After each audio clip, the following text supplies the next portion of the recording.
Where to begin? Where to begin? The worst show on turf, known as AKA the Philadelphia Eagles. I'll make a proclamation right out of the gate so we can get it out of the way. That's not a championship football team. No way. However, 4-0. It's got 23 all over it. Not with the meltdown, because of Fangio on the other side. No way. No way. Absolutely no way. With the worst show on turf. Now you got your star receiver with a nuclear meltdown going on. It's just all you got to do now is just get your popcorn and your beers and sit back and watch the implosion as it's going on now. Your football team's 4-0, just like you did in 23 when you beat all those good teams like the Bills, the Kansas City Chiefs. Same situation. No way. Your running game is the worst in the league. Actually, it's your passing game that's the worst in pro football. It might be the worst passing game in the history of the National Football League for any contending team I've ever seen. It's remarkable. It's just the worst passing offense in pro football history. Make no mistake about it. And by the way, there's no debate about it. Your star receiver's even complaining.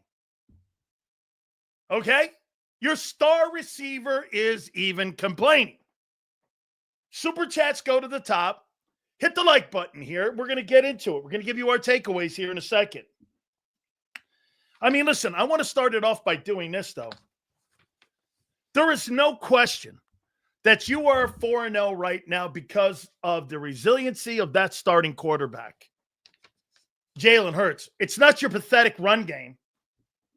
It's not your holes defense. I'm here for the Fly Eagles Fly 4-0.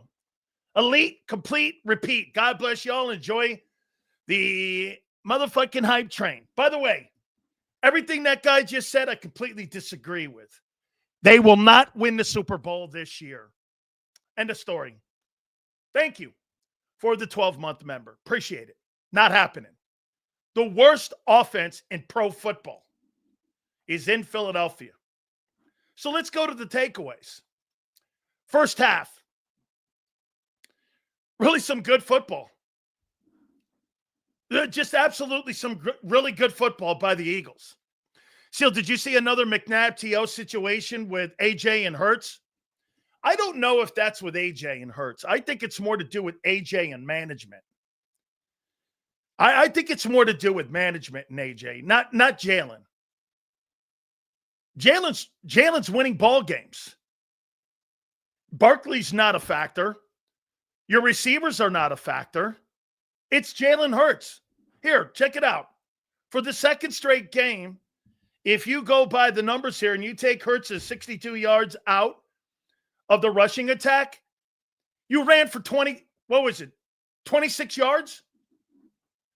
You had 26 rushing yards net in that football game if you take Jalen Hurts out of the running attack.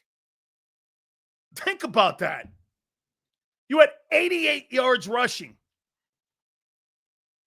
From the best offensive line in football, that's a lie. Not happening. It's an untruth. So let's start with the takeaways. There is no question. One of the things I'll say, it's the greatest.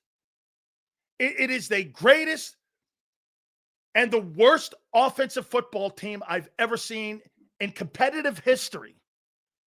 And you're 4-0. It's amazing that the quarterback and Vic Fangio, there's two people, Vic and the quarterback.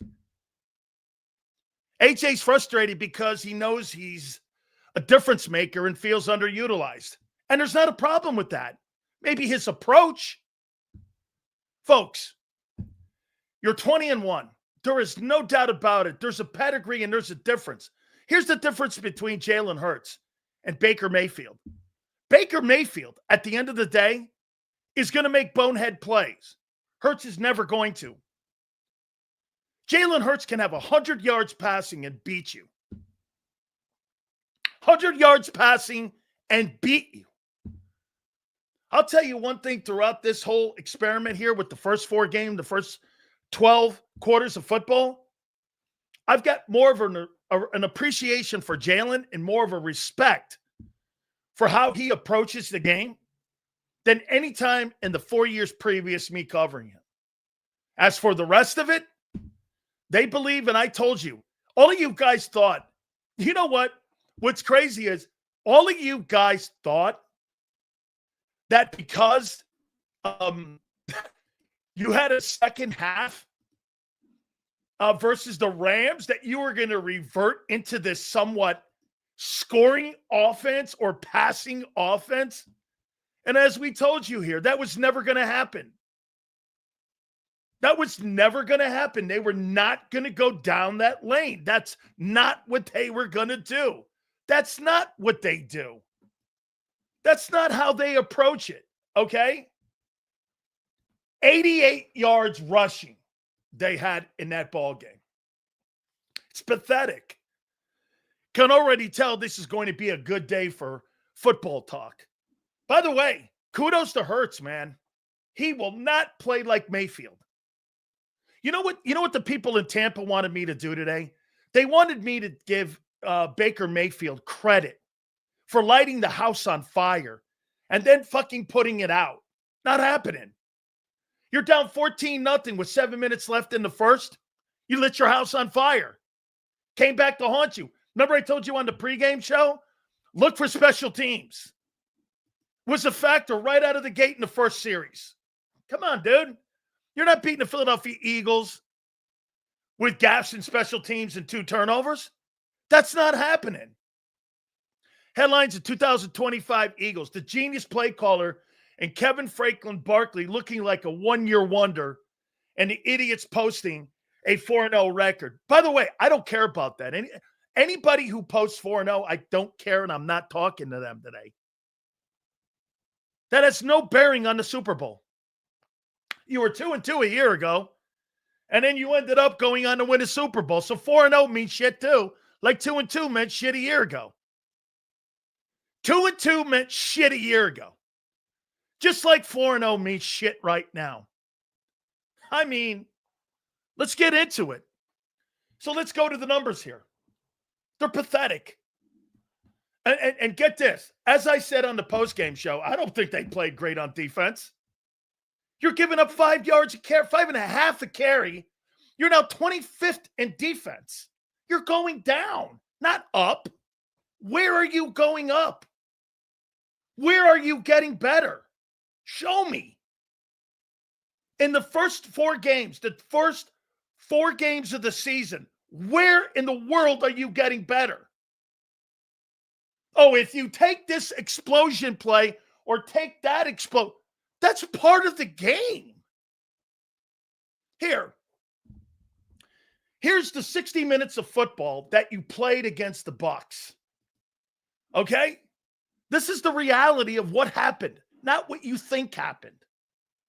The Eagles were held to 16 first downs. Do you know a team that is built around the run game had 5 first downs rushing? And they were all almost Jalen Hurts. 5. Another one. You were 5 of 14 on third down. Non-existent moving of the chains. You had, for the second straight game, 200 yards in offense with A.J. Brown, Devontae Smith, Dallas Goedert, Saquon Barkley, and Jalen Hurts. Look at Chris, what he said. You guys had 15 first downs in the first half. You had 1 first down in the second half in 30 minutes of football. 1. And if you put the safety on at the end of the game, you were minus 3 yards in the second half. Minus 3 yards. What does it say to the rest of the NFL that possibly poor Eagles are beating every NFL team playing C- ball? The NFL is trash. David, I said that this morning. If you don't catch the Philadelphia Eagles now, you're never catching them. They're playing D plus C minus football right now, and they're beating the Rams, the Bucks, the Chiefs, and the Cowboys. If you don't catch them now, you're never catching them. They're not playing good football. They're just not playing good football. If you don't catch, because let me tell you something. Do I think this is going to continue? No. I don't. Because their O-line right now is not very good. I want you to hear this, Philly. Your O-line's not very good. Well, Sills, there's injuries. Irrelevant. They're not very good. You're not very good. Your run game is terrible. By the way, right now, your offense is the worst show on turf. Love my team, but I love good football. And it hurts to see the careers of two T1 receivers being wasted. We could still be 4-0 and be competent. Listen, Junior, this is not about being 4-0. This is about winning a championship. Stop with the 4-0. Remember that. That's for small brains. You're looking for something grander than 4-0. You were 2-2 a year ago. They turned it around and they went on an iconic run. 4-0 is the micro. The macro is the Super Bowl. You're not looking to win games like George Foreman would say. I'm not looking to win rounds. I'm looking to win the fight. The offense is terrible. It's amazing we're 4-0. Won't last. This will not last. It's not happening. Remember, hey, get this. Just to be fair and keeping everything in perspective, I was wrong last year. 2023, when you guys were telling me when you were 10-0 and how wrong I was, the difference is that you weren't playing this poorly last year. You were getting better and better. You're getting worse and worse. Every game you've gotten worse on offense. I think the defense is not going to have the implosion of 23. And I said that before. You're not going anywhere with that offense. Nowhere. Chris Sims says the offense's fault is Jalen's because he wants to keep the offense simple and no one wants to say it in the building. What do you think? Absolutely true. He's a limited player. You think he's some sort of quarterback savant? Take a look at those pass routes. They're the most uncreative offensive pass routes in pro football history. It's a kindergarten offense. But they make it that way for the quarterback. There's no motion. There's none of that. And get this, as long as they continue to win, they're going to have the high school quarterback offense. And that's what it is. Dude, it's not a complex offense. You have tremendously skilled players. Okay? Tremendously skilled players. I'm going to get to A.J. Brown here in a minute. And the reason why you're winning football games is because of your exceptional talent and limited offense. And that's the problem that A.J. Brown and everyone in the building has. Okay? And look at RC3. The Bucks are not my favorite fucking team, you asshole. I don't have a favorite team. Honest opinion, that won't last offense or defense. The defense is going to continue to get better because of the coach on that side of the ball. The offense is not going to get better because of the coaches on the offensive side of the ball. That plain and simple. So, no, get this. So is Jalen Hurts getting exposed? Exposed for what? He's exactly what I've been telling you for 4 years. He's limited in the pocket. They've taken the pocket passing away. They let him run the football, and he throws a couple outs to A.J. Brown and Devontae, and they throw a pass across the middle of the field a few times, and the most of it is a wildcat offense. What else is there to be said? Kevin Patullo is a terrible. Wait a minute. I'll take that back. Kevin Patullo is not a terrible coordinator. It's a terrible offense. He's been asked to run a terrible offense. So you're not going to be productive. Don't turn the ball over. Win with your exceptional talent. And that's why the Eagles are where they are. The Eagles are where they are because of Howie Roseman and Jalen Hurts, not because of fucking play calling. Kevin Patullo is in that role because it's safe. I mean, it's totally safe. What I don't get is how the owner sits there and gets on. Oh, by the way, next Tuesday, I forgot to tell Xander this. Next Tuesday, Doug Peterson is going to be on the program. Coach is doing some stuff with Barstool this week, so be on the lookout for that. And then Doug Peterson next week at 4:30 will be on the program, and we're going to talk with the former Eagle head football coach, Doug Peterson, at 4:30. That's going to be next Tuesday. Will be with us, and we will talk with him. So just to put that in perspective for you, I thought you guys would like that. I've been texting him. You know who gave me the number, which is really cool? Howard Eskin gave it to me. So we got to thank Howard for that connection. So we got Doug Peterson next Tuesday at 4:30. Would you say Jalen is selfish for not evolving? No. No way. They have pounded it into that man's skull. What's more important to you? Having 2,500 yards passing this year and 19 touchdown passes, or having a chance to win another Super Bowl?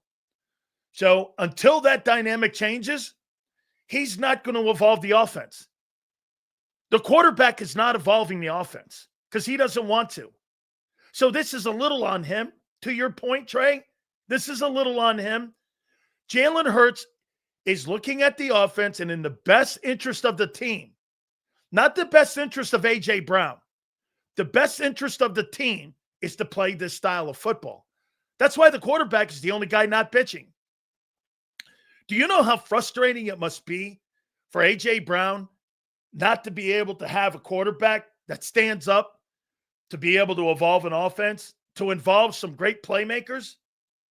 That's what I think he's frustrated with. The quarterback is not standing up for the rest of the guys on the team. Hurts is looking at it this way, and I don't know if Hurts is wrong. Jalen Hurts, in my opinion. By the way, I heard John McMullen say this. And you know what gets me about these beat reporters? So they talk to the players, and this is why I never became a beat reporter. Guy tells me something in confidence. I'm the wrong guy. Guy tells these beat writers in confidence, and they can't go out and tell the public and what these guys are really thinking. I don't know. Are you a mouthpiece for the organization, or are you there for the fans? I'm not sure what it is. Okay, I'm really not sure what that is. This is why I never got involved with that stuff. And I do talk shows. I mean, that's why I have been doing this for almost 38 years. I don't subscribe to that. Yeah, don't tell me anything. Because my obligation is to put a show on. Not to, have things behind the scene held back. I mean, it doesn't make sense. I mean, so people know things that these guys here. Well, sorry, here's where it goes then. When AJ posts the shit that he posts, he's obviously upset. I'm going to get to it in a minute. He hates the offense. And he thinks they could be doing better, but they don't want to do better because the quarterback doesn't want to do better. He doesn't want to evolve the offense. This is on Hurts too. Jalen doesn't want to evolve the offense. He says we're good enough right now. And to Jalen's point, they're 20-1. So whatever A.J. Brown feels, it's irrelevant to Jalen right now. Whatever Devontae feels, it's irrelevant to Jalen. Whatever Barkley feels, it's irrelevant. Tell me I'm wrong. AJ's the one bitching, not me. How the fuck is this not all on Kevin Patullo and Sirianni's incompetence? Incompetence, 20-1. 2-5. 20-1. That's how they shut this down. That's how I started the postgame. They're fucking 20-1. They're 4-0. They're not going to listen to players. A.J. Brown's telling you, they're not listening. But by the way, 4-0 is not impressing me. Because this is a team that should be blowing teams out. That's a team, in my opinion, that, again, I don't see it. You guys were 10-0 in 23, and you guys were criticizing me every week. People on my own network were criticizing me, and we saw that. Here, I'm saying the defense will get better. I'm saying the offense is getting worse. Literally seeing what this team could be last week in the second half. Jalen got paid because of AJ. Get AJ the ball. Hey, dude, let me say this to you. Jalen Hurts you've got to determine, is Jalen right? Now, as a football team, he is right. They're 4-0. AJ doesn't like it. Lane Johnson didn't even want. He didn't even want, because at the end of the day, records don't win Super Bowls. If that was the case, the Lions would have won it a year ago. Even Lane didn't want to talk to people after the game. Why are some of you in here? And I'm not even reading anything, unless it's a super chat at the beginning of the program here. So I'm not reading anything right now. Nothing. Nothing. Zero. When you have your own players that are upset leaving a game like that, whatever you're saying at me, I'm irrelevant. I'm commenting on what happened.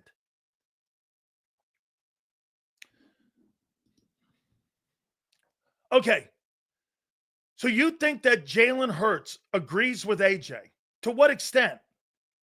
0 for 8 in the second half? 1 first down? Really?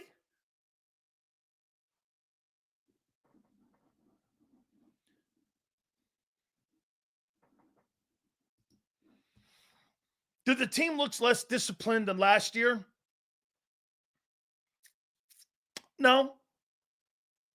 No, unless you're caught in Jalen Carter. Okay, unless you're saying Jalen. Jalen was concussed. That's it. Make an excuse for idiotic play. So do you think this team can win a Super Bowl because of how bad they've played in 4 weeks? Not going to even give it a chance to get to week 10? Because no, I'm not. By week 10, your defense will be better. Your offense will not. Because of the play caller you have in there. You don't have an experienced play caller, and the head coach is not a very good play caller. You got 2 poor play callers calling this offense right now. And boy, if this doesn't, Brian Johnson looked better. Well, how about this? Let me ask you something. How do you think the offense is looking under Nick and Kevin? What do you think? Under Nick and Kevin, how do you think it looks? How do you think it looks under Nick and Kevin? Give me a grade. Nick and Kevin. Let's see here. I guess Z-. You tell me. F-, trash, D. Get this. You see him, Reyes? He thinks -3 yards in the second half and no first downs and an incompetent running attack is B+. Dude, I'm not having conversations with that. The game starts in the trenches. So how can we be blowing folks out when we're compromising the O-line and that's the edges? Correct. That's right. How can you? Those are my takeaways. The quarterback is clearly the only reason you're winning ball games. The only reason. Your wide receivers suck. Your running game blows. Your quarterback is the one carrying the mail. The play caller is limited because he's limited. Hey, did you ever think that maybe an inexperienced guy might be limited? If and when the offense play fails, what will they do differently, if anything? What should they do differently? Let me write that down. Open it up. This team didn't score points last year until week 9 last year in 2022. We were weak second half team in 2022. The meltdown every year, it's something. But I do think it'll get sorted, says Paul. Xander, I missed some supers. I missed 2, I believe. Guys, do me a favor. We appreciate it. 200 plus million for this offense, Sills. AJ is toast. We're going to get to AJ here in a minute. Promise you. If and when their offense play fails, what will they do differently, if anything? What should they do differently? I'm going to get to that, Gary. I think there's one more, Xander. Maybe not. If not, guys, super chats go to the top, and I appreciate all of you guys. What should they do? Let's go to Gary. Force the ball to AJ. Get it in his hands. Get it in the guy's hands. Or trade his ass. Saying we're still winning is a low-ass standard. Boy, I'll tell you, Har. Hey, 215, way to fucking go. You become right now one of the takes of the day. This is good right here. Saying we're still winning is a low-ass standard. Good for you, dude. That's like having your check engine light on your dash and not paying it no mind because, well, my car still runs. Fix your flaws before they get exploited. Hey, 215. Let me. You know what I said about the Bucs this morning? You had an opportunity to win a football game and you shit the bed. The Eagles know how to win ball games. You know how to lose them. You throw a football in tight windows late in the ball game, Hurts is not making that play. He's throwing that ball out of bounds. Baker Mayfield, the bad Baker Mayfield showed up. Hurts ain't doing that. The difference between Baker and Hurts was in that play. Baker's going to throw an ill-advised pass late in the ball game in a one-score game. Jalen's not doing that. That's not happening. And that's why he wins. I told you he's the smartest quarterback in pro football. Okay? On the postgame show, I've not changed. You know, people were talking about them playing good on defense. I don't think so when you're giving up 5.5 yards a carry. And then when people say and go like this, well, they don't give a shit about 5.5 yards a carry because that's how Vic plays. That's how teams move the chains on you. Do you know the Eagles are winning on defense? They're playing good red zone. Other than that, teams are running up and down the field on them from 20 to 20. Vic's doing a great job at red zone. It's the only thing, red zone and scoring, which matters the most, really. But the teams are going up and down the fucking field on you. They had 400 yards in total offense on you, and most of it was in the second half. The fuck are you talking about? It's fucking September, y'all. These 4 games were extremely tough. I want to peak in December. That's a fair statement.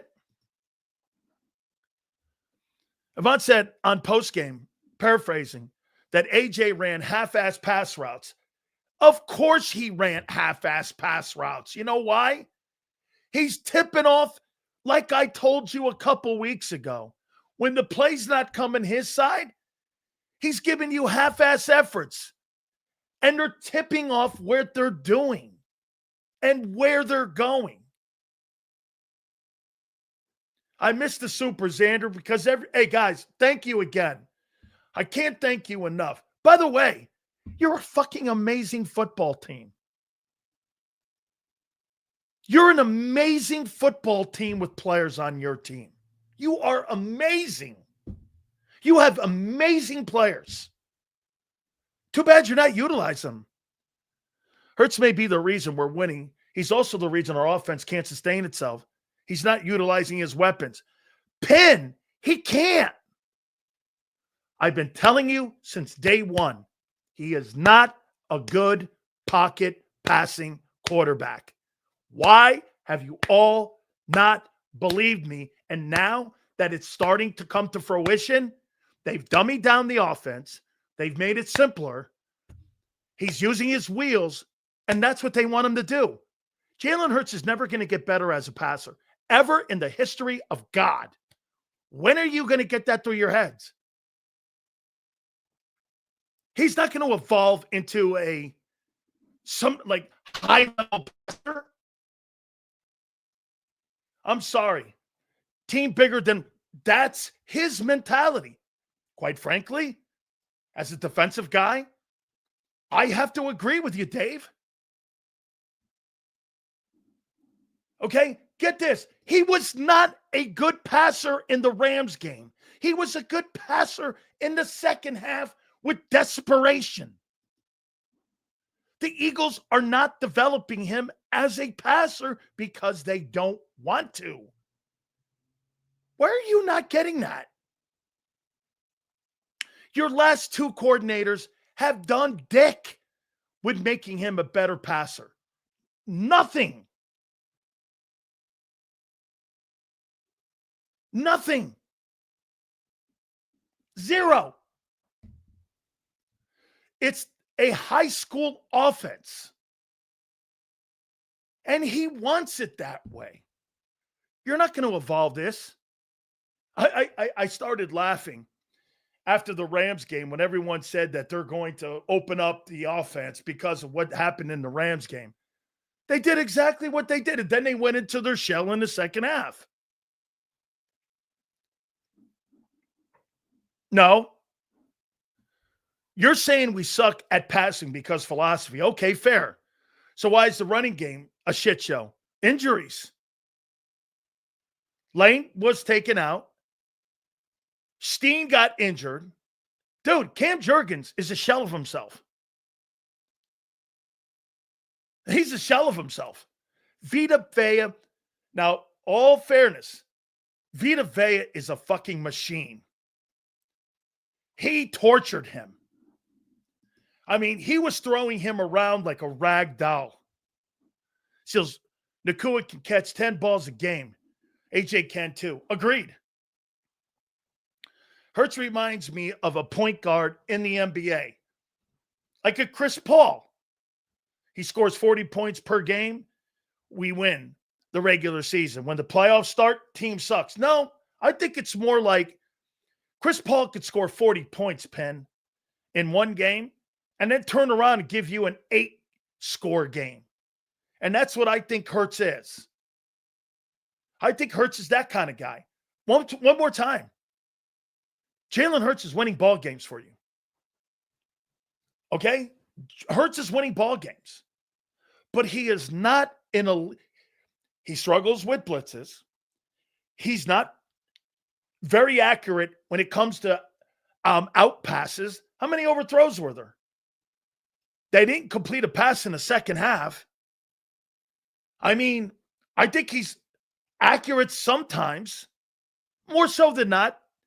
Like 65% of the time, he's probably accurate out of 10 throws. Sure, 67. Every 10 passes, probably 6.5 of them, he's going to be on target. But when you have low volume, they're going to be low impact. They're low impact passes. 9. Did you see those 9 targets? They were awful. They weren't impact targets. They were just trying to get him out the ball. Again, I'm going to get to AJ here in a minute and his tweeting and all that stuff. Sills, it's crazy how efficient we are in the red zone this year. Absolutely true.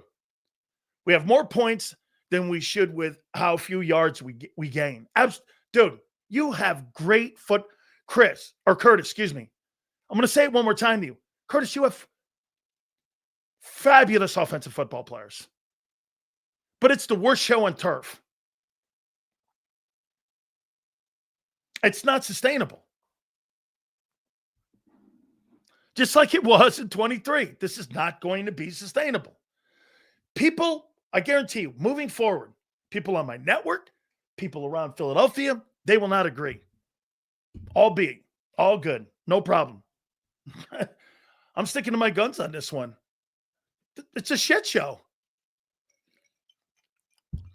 Dude, let's do this. You know what I'm going to give Jalen Hurts as a grade for the first 4 games? A B+. Saquon, horrific blocking in the backfield. Terrible running. I'm going to give him a C. A.J. Brown has been a non-factor. D+. Devontae, C-. O-line, D+. There you go. There you go. Okay, there you go. You know what? Kibo, you are dead right. First dual threat wouldn't work. Now it's not sustainable. Let's keep moving the goalpost. No. What are you talking about? First dual threat? Bro, you're not a consistent passing attack. And because your run game's not doing very well, goalpost, not been moved, your football team's not as good on offense.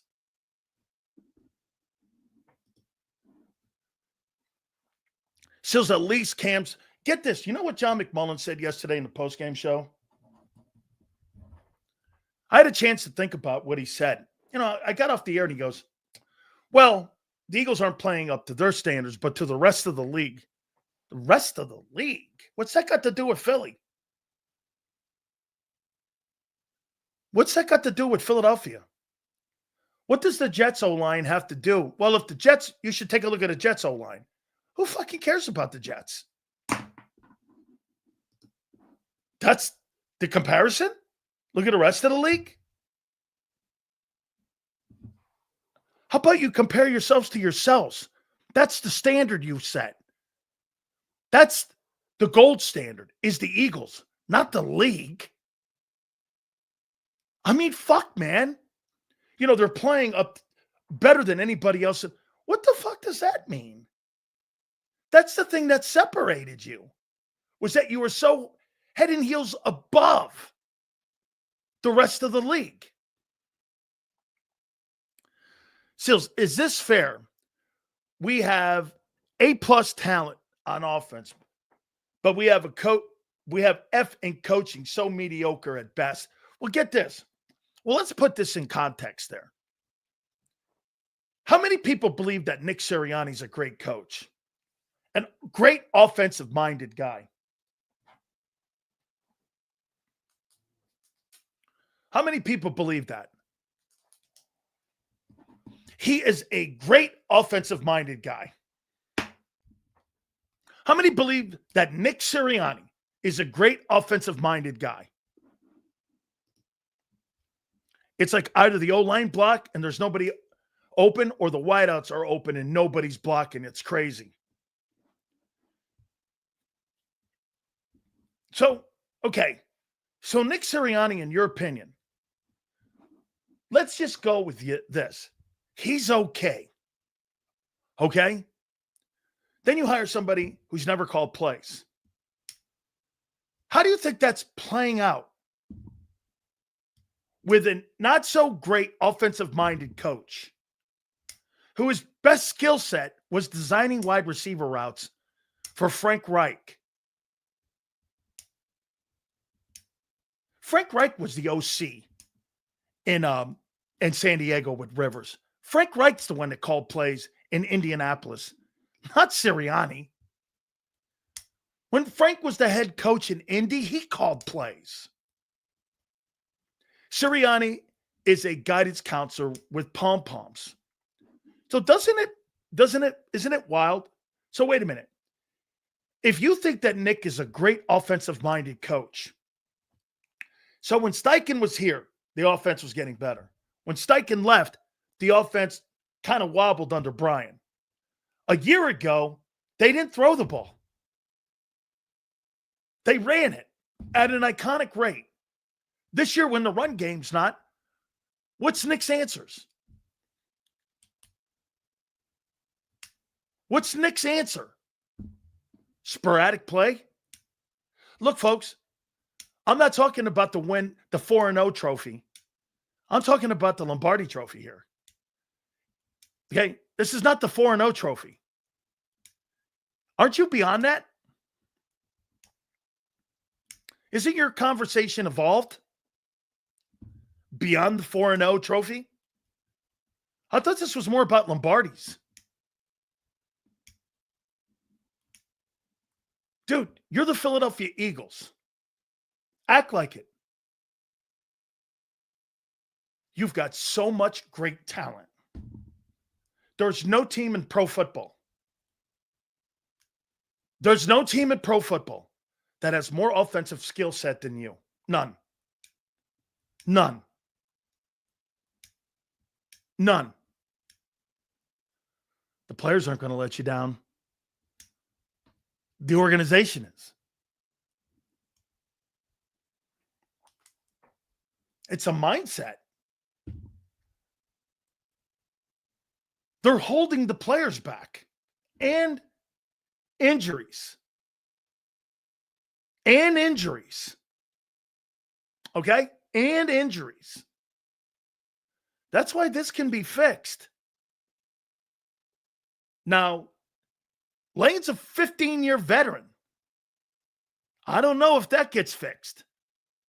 Jurgen's back does not, he looks worse every game. Landon has not been healthy since training camp. Okay. Seals, I know the game was ugly, but did you get any positives from the game? Your resiliency is iconic. The Eagles' resiliency is fucking such a...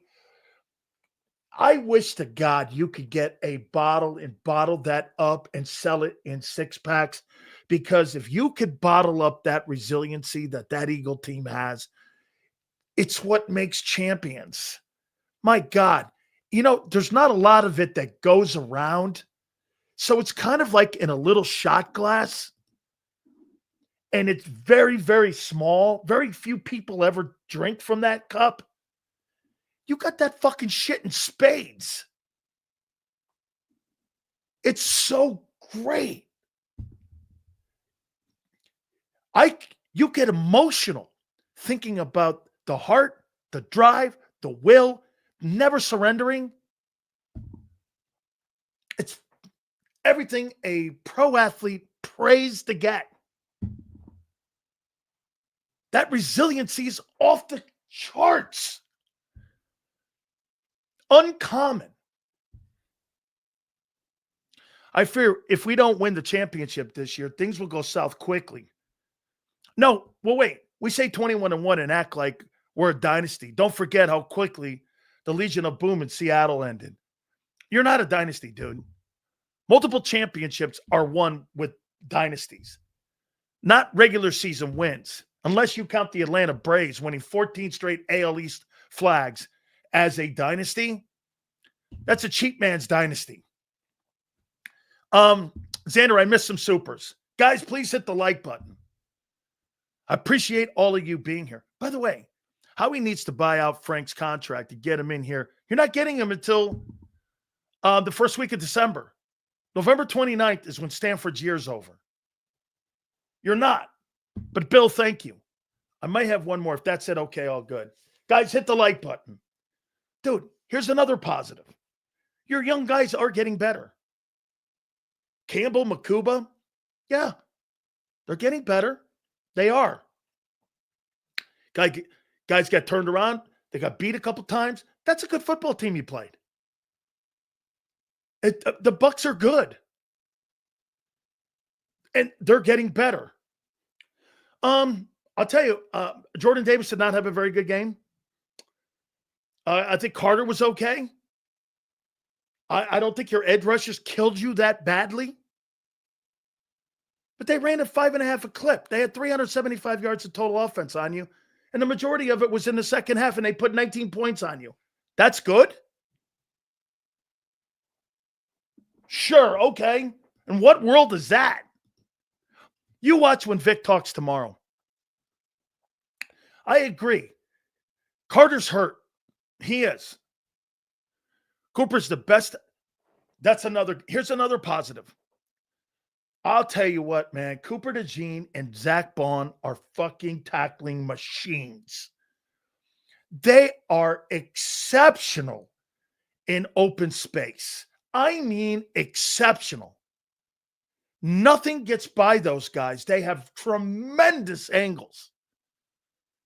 Zach Bond is maybe the best open field tackling linebacker in pro football. I'm telling you, man. And DeJean, holy shit. Bro, if he's in front of you, you're not getting around that guy. I mean, those two dudes are so great. I'm watching the game and I'm like, holy shit, these dudes, man. They are not getting away from them guys. Exceptional. Exceptional open field tacklers. Not good, exceptional. Like next level and just great. Abe, it was a priority. Remember I told you in the pregame show, Bucky Irvin, I told those guys, Bucky Irvin is going to compensate for the loss of Mike Evans. He had 100 yards receiving. He was leaking out in the backfield. And he was getting out, and it was by design. You know, John was trying to tell me that wasn't design. I know what they were doing. I talked to Bruce Arians. They were going to leak those guys out of the backfield, White and Bucky Irvin. And they did. They leaked them out. It was by design. This is it's not, no. Over again, but with a defense. Maybe. Again, look at this. See this guy? Here. He had 100 yards receiving, douchebag.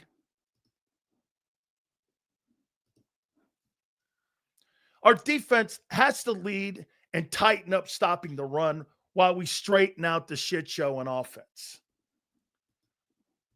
Still sounds disappointed because we know this team can be great. Yeah. Right on.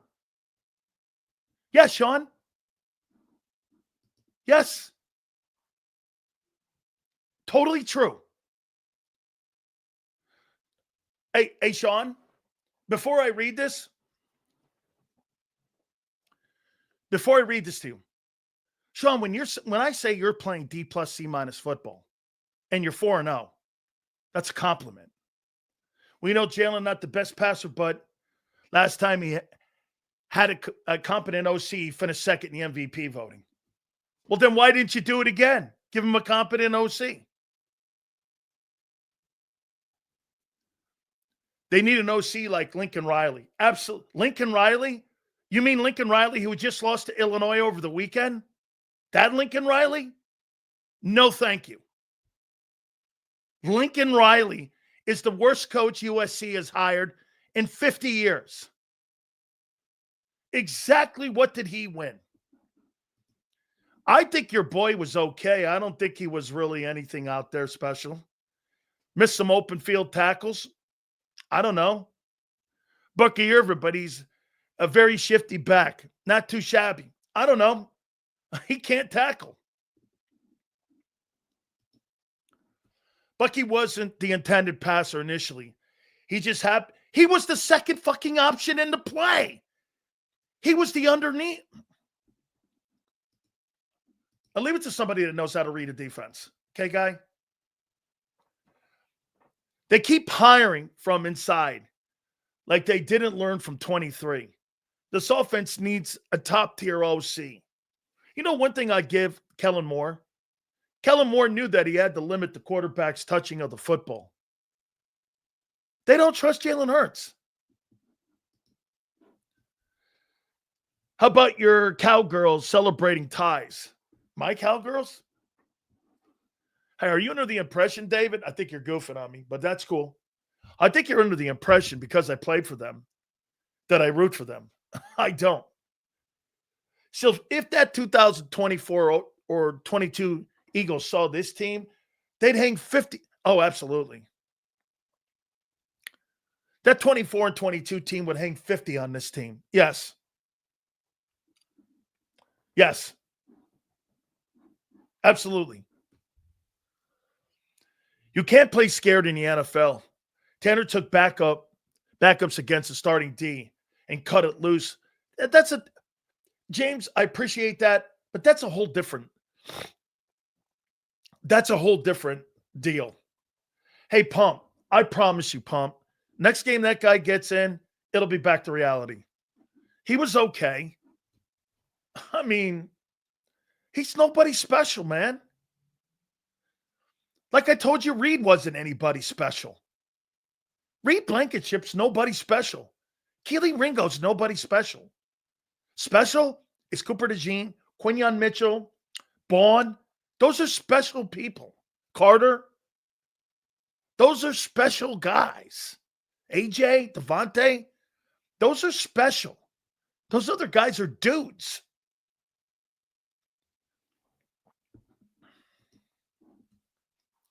It wasn't direct. Oh, I got you, David. You're right. Jerry Jones took that away last night, that 40-40 time. By the way, I know you don't want to hear it. That's playing sensational football. He was fucking electric. Hey, I got another topic for you. Let me ask you guys something. So let's get to AJ. We haven't gotten to AJ. Guys, do me a favor. Please hit the like button. Give me a total on where we are in the likes. We got to start doing that again. Hey, after what you saw with AJ Brown and him posting, let me find this thing. Okay, let me find the post. Because I want to read something to you and I want to throw something at you. Michael Irvin sent me something today. Okay, and I want to ask you guys. First, I want to read this. And then what I want to do is I want to get your opinions on it. And most of you know, and I don't want to paraphrase what he posted. It was some sort of like cryptic Bible verse in what he posted, right? So what was the A.J. Brown thing here? Let me see. A.J. Brown. So let's go here with the A.J. Brown post. Here it is. If you're not welcomed, okay, did I miss a super? Okay, no. So here. If you're not welcomed, I don't know what that's implying. I'm talking into team meetings. This is what this sounds to me. If you're not welcome into team meetings and you're in those team meetings not listened to, quietly don't say anything. Don't make a scene when you're in the team meetings. Shrug your shoulders and be on your way after the meeting's over. He's giving input inside team meetings, and they're not listening because the game plans that come out are the things that you're seeing on TV. So let me ask you this. What's your takeaway on him posting that? Why team meetings, not overall offense? I'm talking about the offensive meetings, not team meetings. Thanks, Xander. You're right. Game plans. When you're in your offensive team meetings and you're putting a game plan together offensively, and Nick's in the room, this is how meetings go. What they'll do is they'll get the OC, they'll get the head football coach, the quarterback coach, the quarterback, and the star offensive personnel. Offensive lineman's not going to be in there. Like on a defensive meeting, They'll put the Mike linebacker, the guy with the green dot. They'll put some of the team leaders, somebody from the defensive line, and somebody from every level. You'll go into the organizing of putting a game plan together defensively and how you want to attack. Vic might do it differently because Vic's got a lot of equity in how the players, he wants the players to follow what he's saying. He's going to put you in a position to win. So it may be limited. That's why you have individual meetings. D-line meetings will meet with Clint. Then Clint will go in and meet for the game plan. He'll meet with Vic. This is what we think. That's why you have position coaches. You'll meet position-wise, and then you'll bring your stars in. Offensively, they'll sit in a game plan. The quarterback will be sitting there, and they'll go around the room. Jalen, what plays do you think will be essential in winning a football game with this week? What plays will you go? I've been in these meetings. They'll go like this. Well, we want to run this. We want to run these running plays, 5 or 6 of them. We want to run 5 or 6 of these passing plays. We want to run some of these called run plays. And this is what we're going to try to run. You don't run every play in the playbook. You pare it down to about 100 plays. And then when you get to the game, it depends on the in-game situation. The coordinator has to have a feel for it. Hey, get this. You know what John said yesterday? The plays are written out already.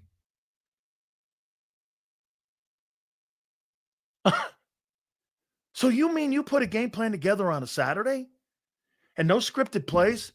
You don't deviate off them? There lies your problem.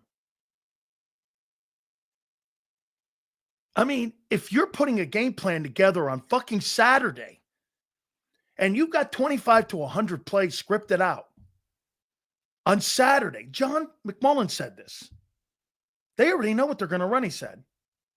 You know, I sat there and I went, they already know what they're running on Saturday?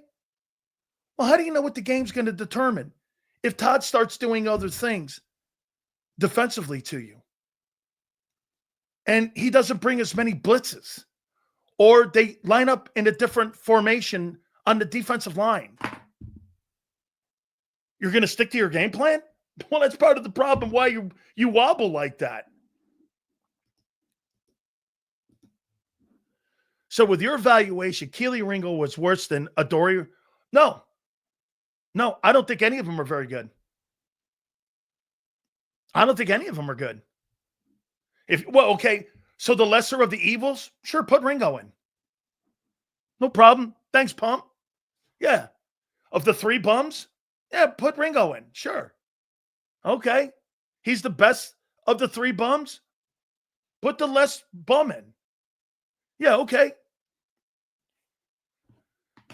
AJ, in my opinion, is in those meetings. He's kind of offers something up in the passing game. No way. No way. He's telling you they're not listening to anybody in the passing game. And Hurts is going along with it. You know why Hurts is going along with it? 20-1. 20-1. It goes back to that. And by the way, you know, Jalen's banking on them fixing the run game. Dude, you've beaten some great teams because of exceptional talent. Exceptional talent. Stout gets a pass. O-line's atrocious. Pryor's awful. Yeah, your depth is terrible this year. It's terrible. Pryor and the other guy they bring in, they're fucking terrible. They get destroyed when they get put in. Steen got injured too in the game. Dude, every time that guy Pryor, Fred, I don't know what their problem is with Fred. I think Fred's a very good backup. I think he's got a great role. Dude, that run game, it's in your interior. You're not playing well. Center guards are not moving the ball. Yeah, I don't have a problem with Fred. I don't know what their problem is going to Matt Pryor. I really don't. I mean, the guy fucking blows. Good question. Because of your guts and the way you play and the way your quarterback, no matter how shitty the approach is, it's Philly. Hey, by the way, when you guys are trying to sell me Green Bay, do you want that putt back? Remember, after the 2-0 start, everyone's like, Green Bay's it. I'm like this. I'm not sold on them. You're sold. They lost to the Browns and tied the Cowboys. Are you still sold on Green Bay? Really? You're sold on them? I'm not. Never was. I mean, hey, Green Bay's going to be a problem. I'm like, no, I don't see it yet. Dude, Dak destroyed that team with George Pickens and like nobody. Hey, the Cowboy tight end's coming into his own. He is. He looks like a football player. Matt Pryor gets more opportunities on the Eagles and can't do anything but get beat like a drum. Yeah. I have yet to see one redeeming quality about that guy. So let me go in here with AJ. Okay. So AJ Brown posted that, okay?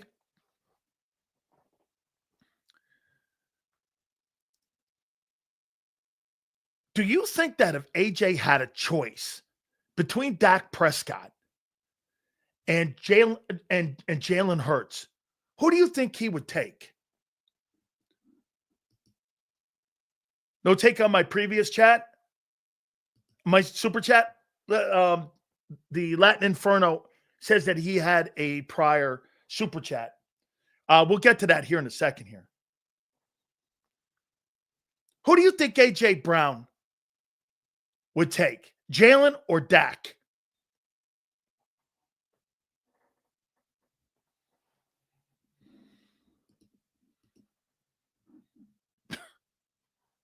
Look at Eagle fans. Xander, Latin Inferno said that he had a prior super. If we can maybe find it, maybe not. I agree. I guess Michael Irvin was on a show earlier. Mike texted me that. Michael texted me that and said, who do you think? I said, he'd take Dak in a second. He would take Dak in a second. He wouldn't take Jalen Hurts. What? For one target? Not being listened to in the pass game? Parsons, non-factor against average O-line. Green Bay has no defense. It was a circus between Dallas and Green Bay. Dak is playing phenomenal football. Hey, Xander, Pump just sent one here. I want to read it for him. I know he's a big Keely Ringo guy, so I want to make sure I get that up there too if we can. We'll go to Kyle first here. Let me get to Kyle. AJ's far less of a diva than most wide receivers, right? That being said, forcing the ball to him the way Jalen did will not do good. Absolutely.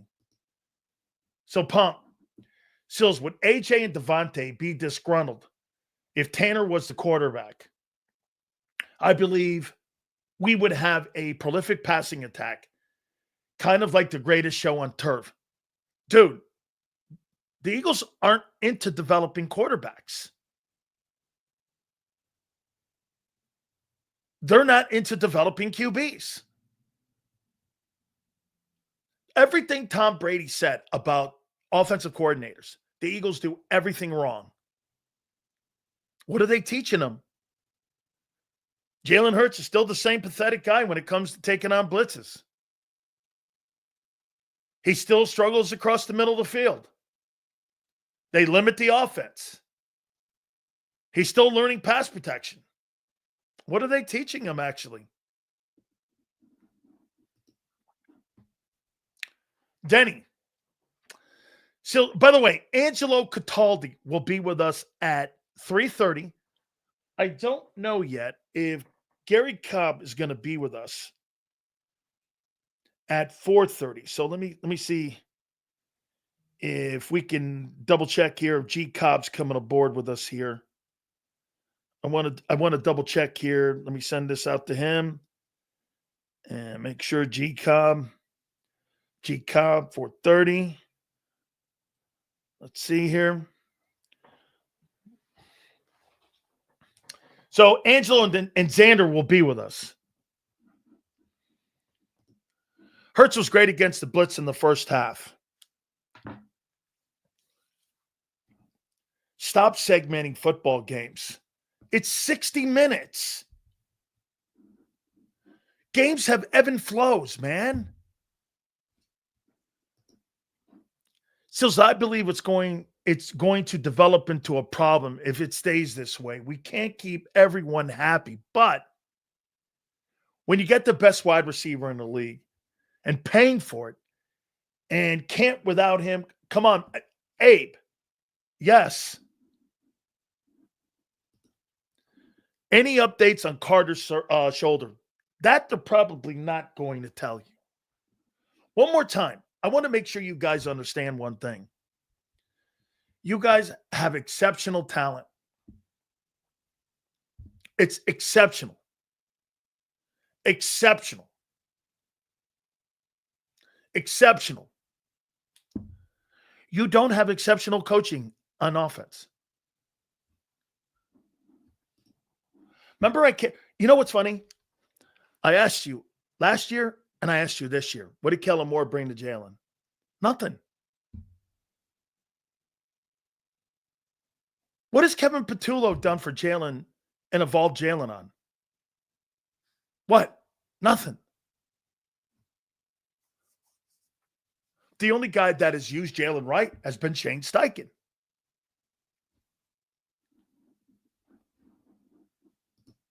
Dude, the off-script stuff is the only way you're getting there.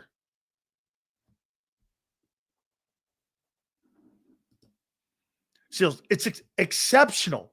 How about this, Denny? Do you agree with me, Denny? The Philadelphia Eagles have the best talent in the Super Bowl era. Okay? Herbert, 200 yards, 2 INTs, and an L to Dart. Great passer. No, you're right. Your guy is the worst passer in the league for a contending team. The worst. You just get on here and make shit. I make shit up. Well, you're not watching the game then, dude. And by the way, go fan wave. It's okay. I applaud you. Just so you know, digitally, we blow everyone in Philly out of the water. So this is where everyone comes for the truth. I mean, Sills, AJ wants to be a part of the offense, not running cardio. Also, Sills, tell Irvin to get RC off his first take segments. He hates Ryan Clark. I'm not going to say any more. Let me tell you what I think about his post.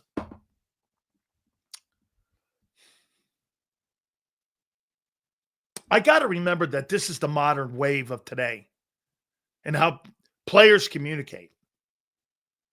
They do it through social media. So I got to remember, get off my lawn stuff that, hey, old man Dan, that's not how people do that shit today. They talk through social media. And AJ knows he's going to get 4 or 5 million people looking at that and they're going to dissect it. Dude, AJ Brown is strategically smart as anybody in the league. If you think that guy's just doing things emotionally, you're wrong. He's a very smart, intellectual guy. You could see what he does and how he builds a brand. I saw him do that commencement speech. I can't remember what college it was. He's a thought-out businessman who understands social media and branding. He knows what he's doing at all times. I used to think Jay Paterno and Brad Childress were bad. They are geniuses compared to this shit. OCs I have watched. And hey, absolutely real. I was at the game yesterday. AJ and Jalen were barking back at each other on the bench during the fourth quarter. At one point, you could see Hurts say, "What the hell is wrong with you?" Hey, Nello, thank you very much for the super. Look at that right there. A.J. Brown doesn't want to be on this football offense any longer. He doesn't want to be involved in it. It's not that he doesn't like his teammates. It's not that he's a bad player. He just looks at it, and because of the limitations the quarterback has, hey, you know what John and Jeff Kerr did today to me?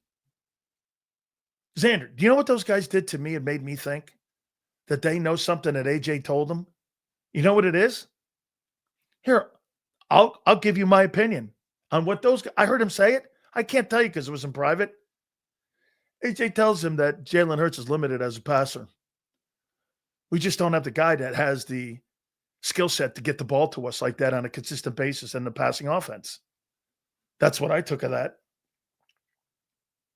That AJ privately tells these reporters, Hurts ain't the guy. Hey, anybody in Philadelphia know a real quarterback? All the little subtle things over the years that he said about Hurts' abilities. Get this. How about this? You see this right here? Lying? Really? Why would I lie to you? Hey, Spit. Seriously, man. I don't know you from a can of paint. Why do I care to lie to you? So is Jalen being a coward, not respecting his teammates and using winning as an excuse? Dude, winning as an excuse covers a lot of scabs. And I'm going to shut my mouth too. If I'm on a football team that's winning, I'm going to keep my face shut too.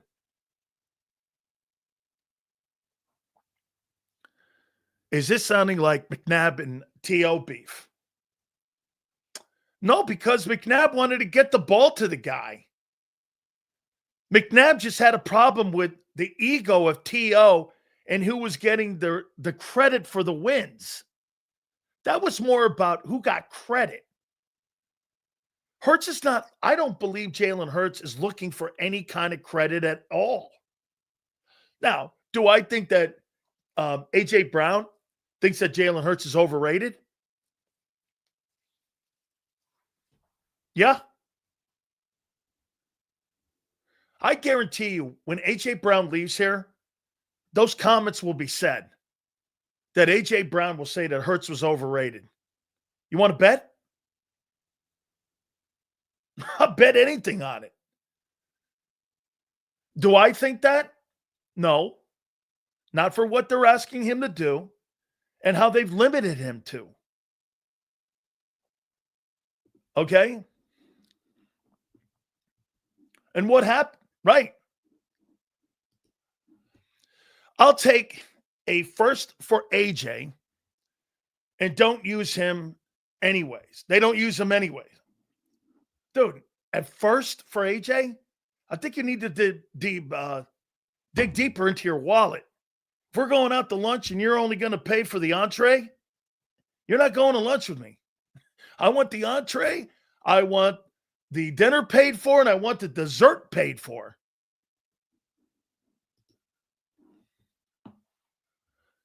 But AJ being this skilled and should be able to better separation.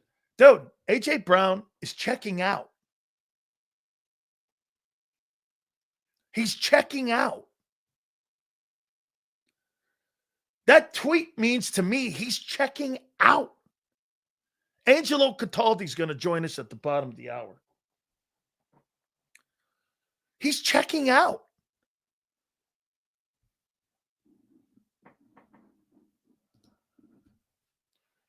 That's who they made OC. You made your bed, you got to sleep in it. You guys told me that OC was going to be an easy transition. Kevin Patullo was going to be an easy transition. I said, no way. Play calling isn't that easy. That's why there's so few great ones at it. Big Sills. So we wasted picks and trades for Aziz, and that dude is healthy scratch every week. Bro, you're what? Howie. Now, let me put this right. Vic Fangio's making chicken soup out of chicken shit at many places. The organization took a blowtorch to 5 starters from the Super Bowl. 5. And he's making it happen. They're 18th right now in total defense. 18th, depending on what happens tonight. They could be 18th or 21st. And total defense from number 1. They're getting better? Okay. Show me where. You're giving up more runs per yard so far, and you're giving up more yards per game. And you're giving up more total yards per game. Where the fuck are you getting better? You're giving up 5.5 yards a carry.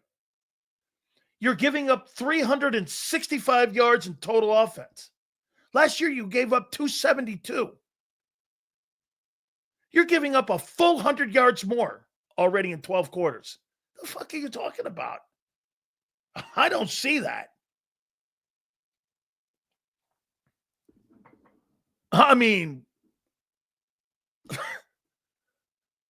and on offense, like I said, let me get this right here. Here's what you rush for on offense in this ball game. You had 88 yards rushing on offense in this game. Hurts is 62. You ran the ball for 26 yards against the Bucs. I mean, I don't know. Seals, what was the defense ranked in the first 4 games last year? Dude, the defense did get better as the weeks went on. But remember what started happening. You started having a dominant run game. You were running the ball 38 carries. You were getting 165, 75 yards a game. And the defense was being able to really develop. And it helped in field position.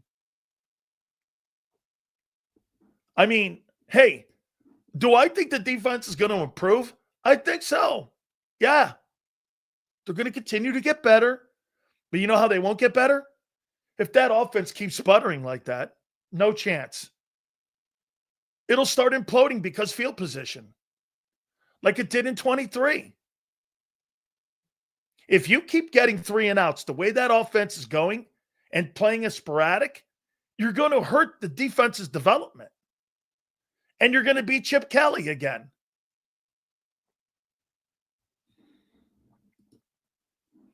I bet you A.J. Brown will have a big day on Sunday. Just in time. Game 5.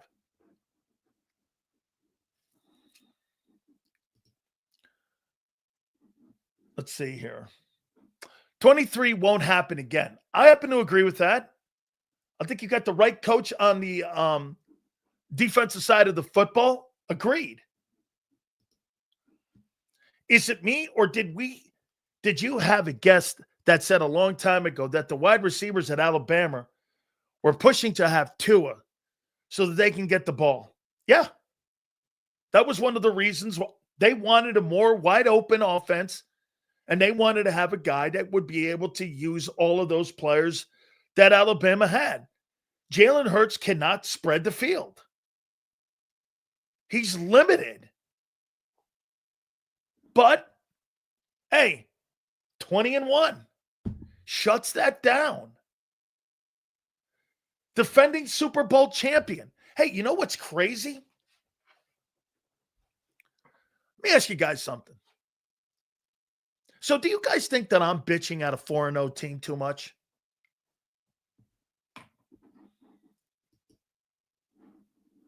Seals, Could you imagine playing on that defense yesterday? 5 straight 3-and-outs in Tampa. I dive. Right. Okay. He says yes. A little bit. Okay. Not at all.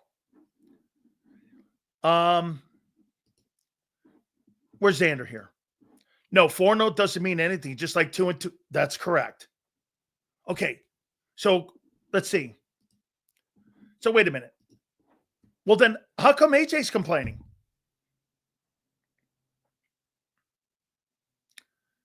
So the best wide receiver in pro football is complaining.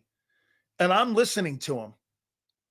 But M. Reyes says that I'm being too critical of a 4-0 team. Isn't AJ? Hasn't Jalen? What's your answer to that?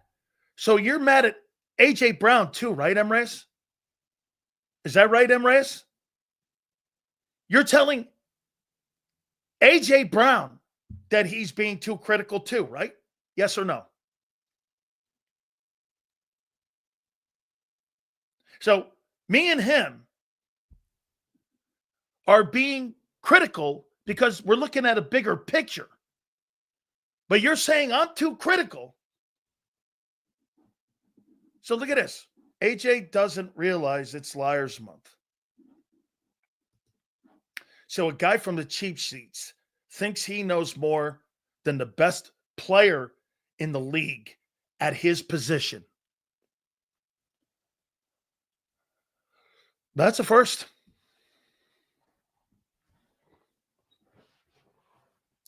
Guy sitting with a fucking beer in his hand is trying to tell you he knows more than an NFL player and how he feels.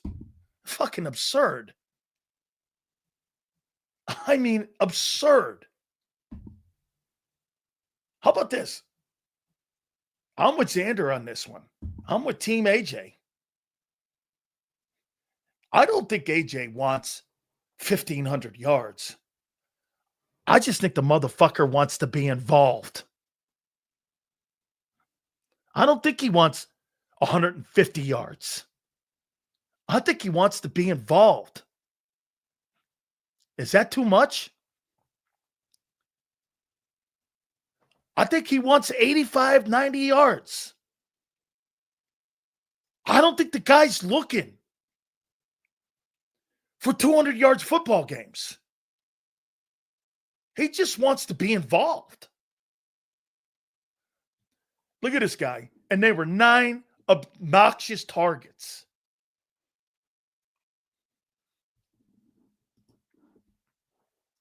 Nine obnoxious targets. They were stupid. You know what it looked like? Let's get AJ the ball before he bitches on the sidelines. Kind of targets. Instead of going, let's get that dude open, because him against that secondary, it's literally, they were 26th in pass defense coming in. Yeah, let me do this. So let me get a thoroughbred like American Pharaoh. And I got American Pharaoh, the Triple Crown winner. But hey, you know what I'm going to do? I'm going to keep him in the barn. And I'm not going to race him for the stakes races. What the hell? I'm just going to keep him there. Jalen can spread the ball, can spread the field. He did it. Dude, you lose me at Oklahoma. Thank you for the super, though. Thank you. But aren't they better ways to communicate? Yes. Yes. Yes. Stack? Yes. Hey, Stack, you ever get frustrated and you blurt something out or you do something dumb? I've done that a lot in my career, and it's cost me a job. I've tweeted something, I've said something, and I've absolutely cost myself gigs. So I get it. Okay? And you're right. Isn't there a better way? But here I would ask you this. The way he posted that comes off like he has said something, and they don't want to say anything. Okay?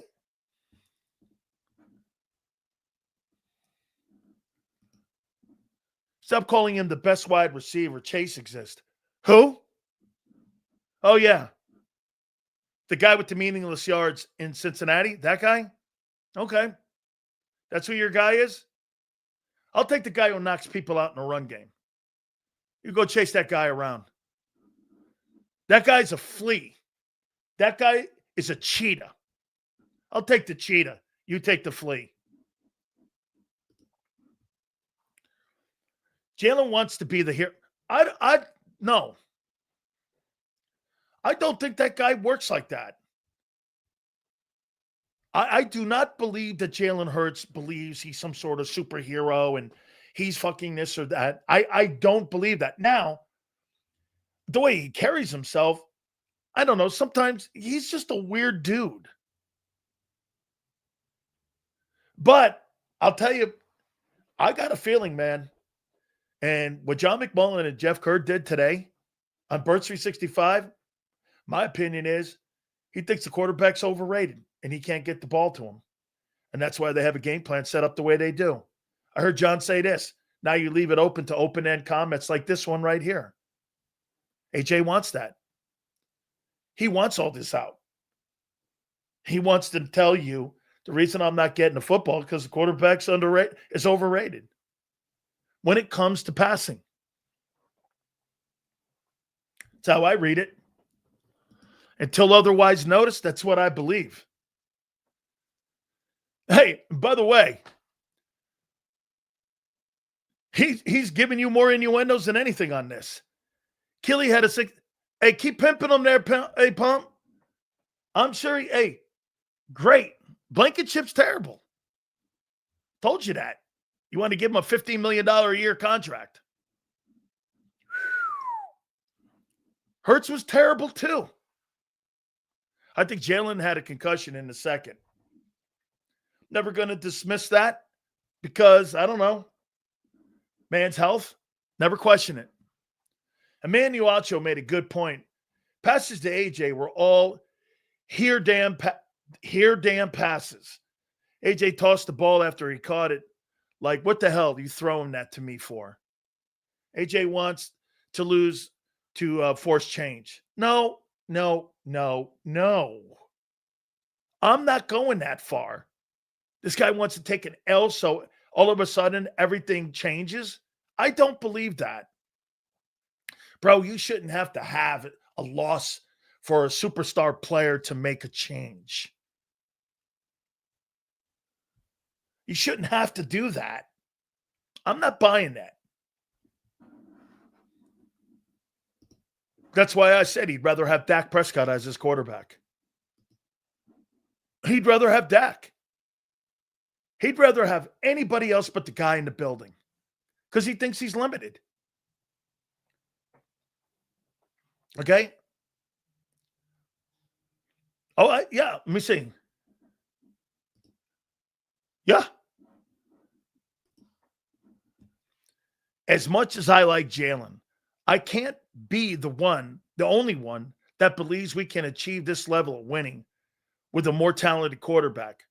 A more talented quarterback couldn't come in here with the restrictions that they put on the coordinator and the restrictions that the coach and the organization puts on a quarterback.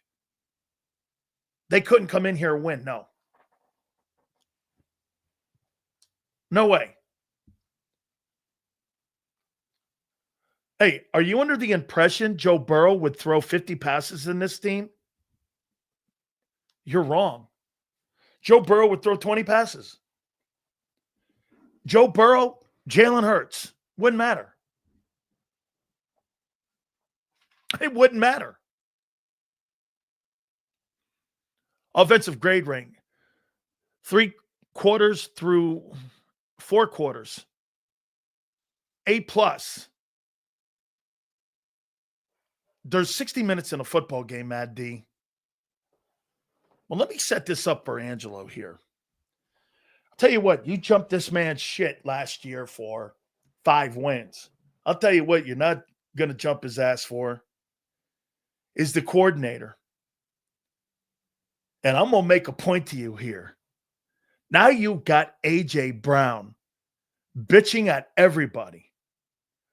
I don't think the quarterback, and I said it again, I don't think this is the QB. I think this is the organization and the greatness of Nick Sirianni and Kevin Patullo putting the straitjacket or putting guardrails around these guys. And Kevin Patullo was never going to elevate Jalen. Do you understand something in an NFL football game? Schools like Lehigh and like Villanova don't complete passes in the second half. Like Temple, no disrespect, Angie, but Temple doesn't complete passes in the second half. The 1926 Penn team doesn't complete passes in the second. They were 0 for 8. And if you put the punt for the safety, they had -3 yards of total offense in the second. You're not winning a Super Bowl. There's no chance in hell. This is the worst show on turf. You know the greatest show on turf? This is the worst show on turf. This is so not sustainable. I don't know what else to say about it. I mean, it was a train wreck. 4-0. I mean, if you take the only reason you're winning right now is because of Jalen Hurts. They had 26 yards rushing. If you take his 60 yards out, 26. It's a high school offense. 4 passes here, 4 passes there. A.J. Brown hates these people. And you know what you have the Philly media doing? Well, you know, what do you think A.J. means? What do you think he means? The offense blows. I hate it. Let's go. Without further ado, the man who said and dubbed the name Bobo Patullo. Holy cow. This is a slam dunk. Our friend, WIP's legend, Angelo Cataldi joins us right now. And nope. Angelo, I'll tell you what, man. You're not doing it to me today, Dan. You're not doing it to me. What do you mean? I am not going negative on a team that's won 10 in a row and 19 out of 20. You are not getting me to fall into the trap today, even though you're trying to goad me with Bobo and all the other people. Yeah, there's plenty to bitch about. They won 19 out of 20. I don't think the franchise has ever done that. I agree. 2 drops, 2 blocks. If those 4 things don't happen, they could be 0-4. But they're not. And I'm not doing that. All I'm going to do today is say nice things. Test me. I'm only going to say nice things. Okay. What was your takeaway on how they played against the Bucs? Well, I'll say this about Bobo Patullo, all right? Somehow in the last week or so, they figured out some new red zone plays that were creative and led to touchdowns. Bobo, nice work. Now, I'll acknowledge this. They had -18 passing yards in the second half. Given the talent on the offense, that's less than you would hope for. I mean, you would like to do better than -18. But he dialed up 3 touchdowns in the red zone. Bobo, my man, 4-0. I'm sorry, Dan, you're not getting me today. You know what? Because I've been getting killed on email. People going, what do you want? You needed to win 20 out of 20. What did you have to do? So now my position is happiness. I see little unicorns dancing in the sky. Life is great. They're 4-0. There's only 2 teams 4-0, Eagles and Bills. Okay. Dan, at some point, even grumps like us have to go. Look, I can't explain it. I honestly can't explain it. But they just keep winning. You're right, Hurts is a major part of that, even though the second half he didn't complete a single pass, which is remarkable, which is inconceivable. But they won the game. Now, if I'm Brown, I will look at Brown, all right? Brown got not a lot of targets, but he did get 3 in a row.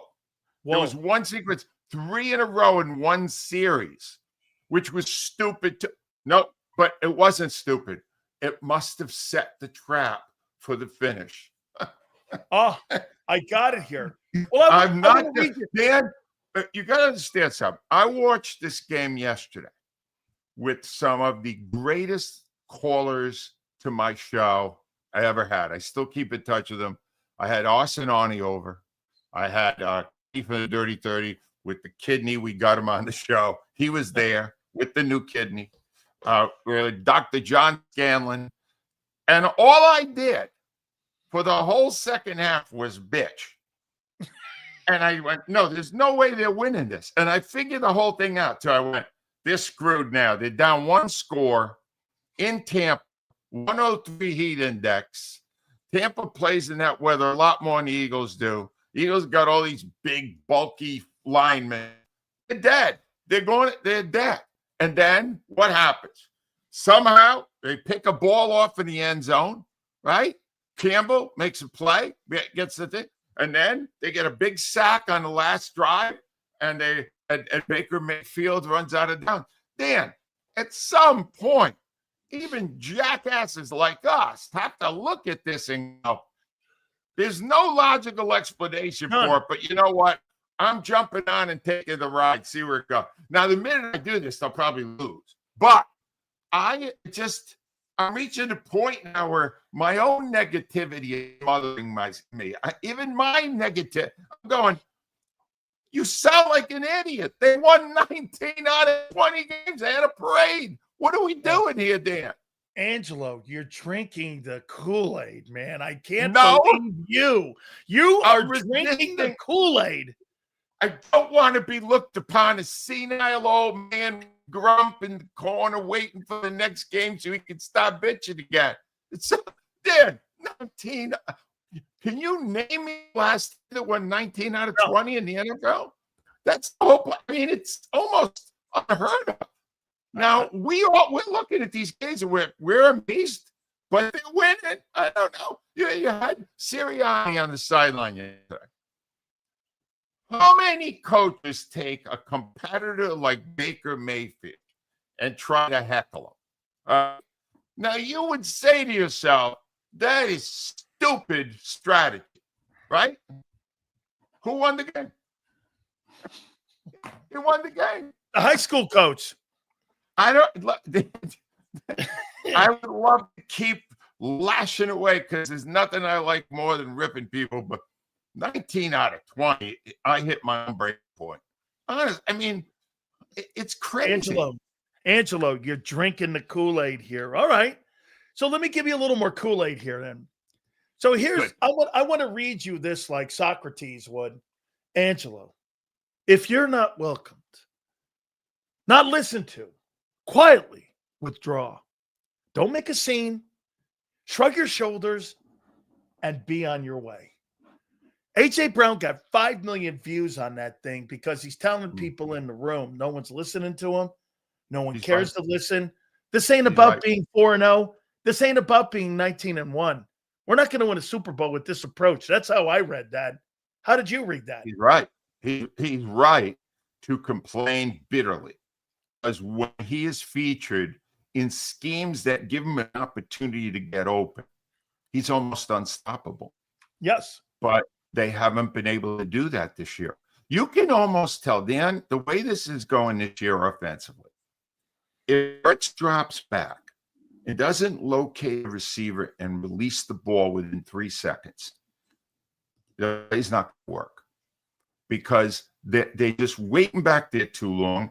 You keep losing Lane Johnson, which is not a good way to survive if you got a quarterback behind there. And the schemes are obviously not working. And that's what's getting Brown. When they took over the second half in game 3 and just did it themselves, and that's what they did. They could lie to us, okay, Petula, I was really involved in that. No, the truth of the matter is they took over and played football and won the game. That's right. And they're relying on the offensive coordinator to scheme them, to call the right plays. They're running into tremendous problems. But they're 4-0. I don't get it. No sense. Makes no sense. You can't have minus 18 passing yards and a half and win the game. Where is that? I've never seen anything like this. No, you will never see anything like this again. What we are seeing right now, Nick Sirianni I'm guessing here. He met up with Satan. He went Satan. Ah! Satan. He cut a deal with Satan. What'll it take for me to win games I got no right winning? And Satan went, well, I'm going to need your soul. You willing to sell your soul? Oh, my God. And Siri went, I'm going to need at least 2 Super Bowls for my soul. And Satan went, all right, 2. Oh, 2, my but, God. But I can't figure it out. I'm watching these guys. I've never seen anything like it. At the end. This is the one thing. I am a fan now. I'm not a broadcaster. I'm a fan. And I'm thrilled that they won. But it takes me like an hour to absorb the fact that they did win while gaining minus 18 yards passing in the second half of a game. I acknowledge that. We are in uncharted territory here. But Sirianni, I just can't even when they win, I can't stand them. He's you see him on the sideline? Yeah, he's tripping at Baker Mayfield. Smack ass in your life. In Philadelphia, the term we use is smacked ass, right? He's number 1 on the hit parade for smacked asses. He goes out there and he's yelling at refs. He's yelling at the other quarterback. He's jumping around. He's got this new thing, the high five, hitting the bicep, and he's getting all those guys on the sideline. I'm going, I don't understand any of this.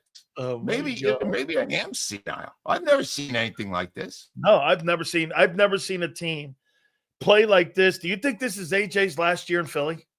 Well, I think, I did kind of predict that somehow AJ would find fault with the new play caller since he's a novice. All right. I have nothing but sympathy for AJ Brown.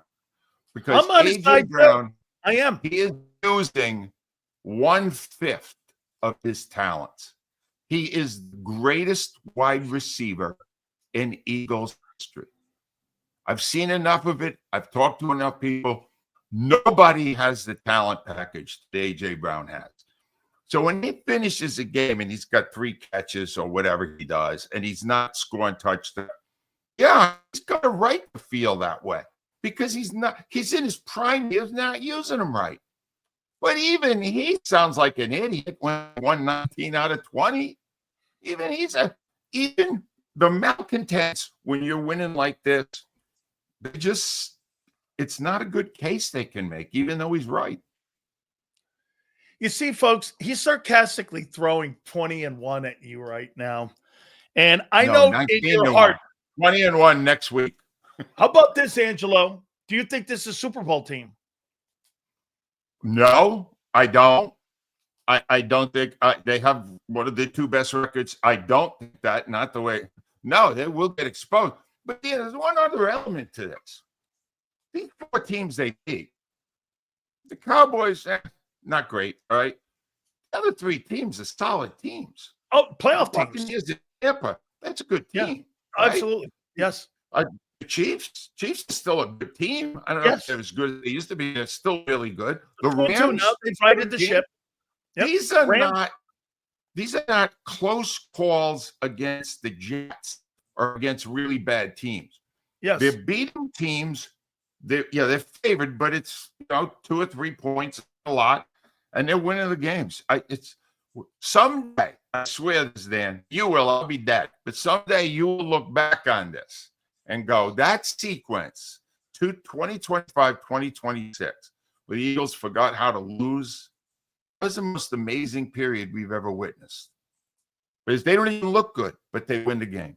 When they were 10-0 or 9-0 in 23, I kept saying the whole time, that's not a real thing. Yeah, you're right. That's not. And everyone was calling me crazy. Seth Joyner was doing the same thing. And I said, let me tell you something. The floor is going to fall out. I think the only reason that the floor doesn't fall out this time is Vic Fangio on the other side. That's why. And I don't mean. And Hurts more mature. That's right. Hurts more mature too.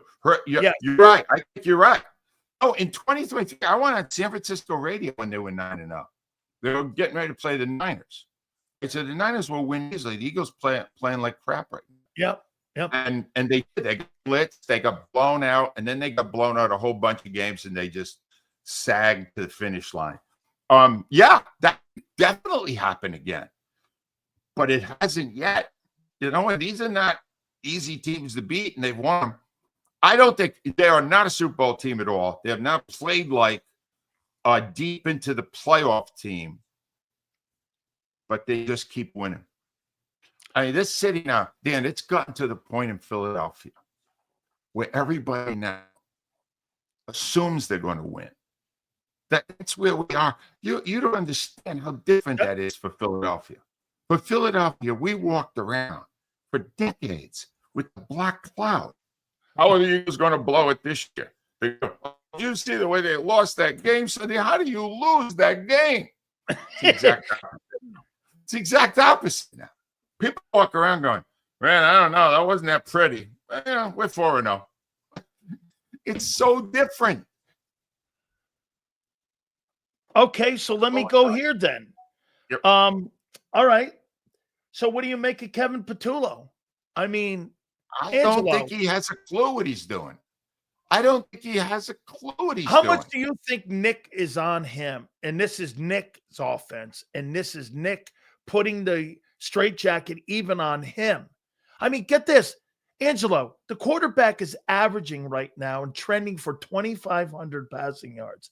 The wide receiver, A.J. Brown, is trending for 600 yards receiving. I mean, and you're paying $150 million for those three players, Devontae, A.J., and Hurts. And you've got the worst passing offense maybe by any contending football team in NFL history. And here, watch this. Angelo's going to go. I'm going on the 4-0 ride. No, you're Dan. What you're saying is 100% correct, statistically correct. They did not complete a forward pass in the second half in Tampa, and they won. That is, Rupert Frank, when he stops doing stat on how Nick Sirianni is better than most Hall of Fame coaches. He gets all the numbers for you. Great. When he actually looks at that, goes, when's the last time a team won on the road with minus 18 passing yards in the second half? It's unprecedented. I've never heard of such a thing. They could have tried one little swing pass or something just to have a completion. Nothing. Zero. And they still won. Do you think that this A.J. Brown and Hurts and Nick Sirianni could get to TO levels? Yeah. There is no Steve Sirianni, I think, crazy. I don't know what the hell he's going to do. But Hurts, I'll say this right now, then.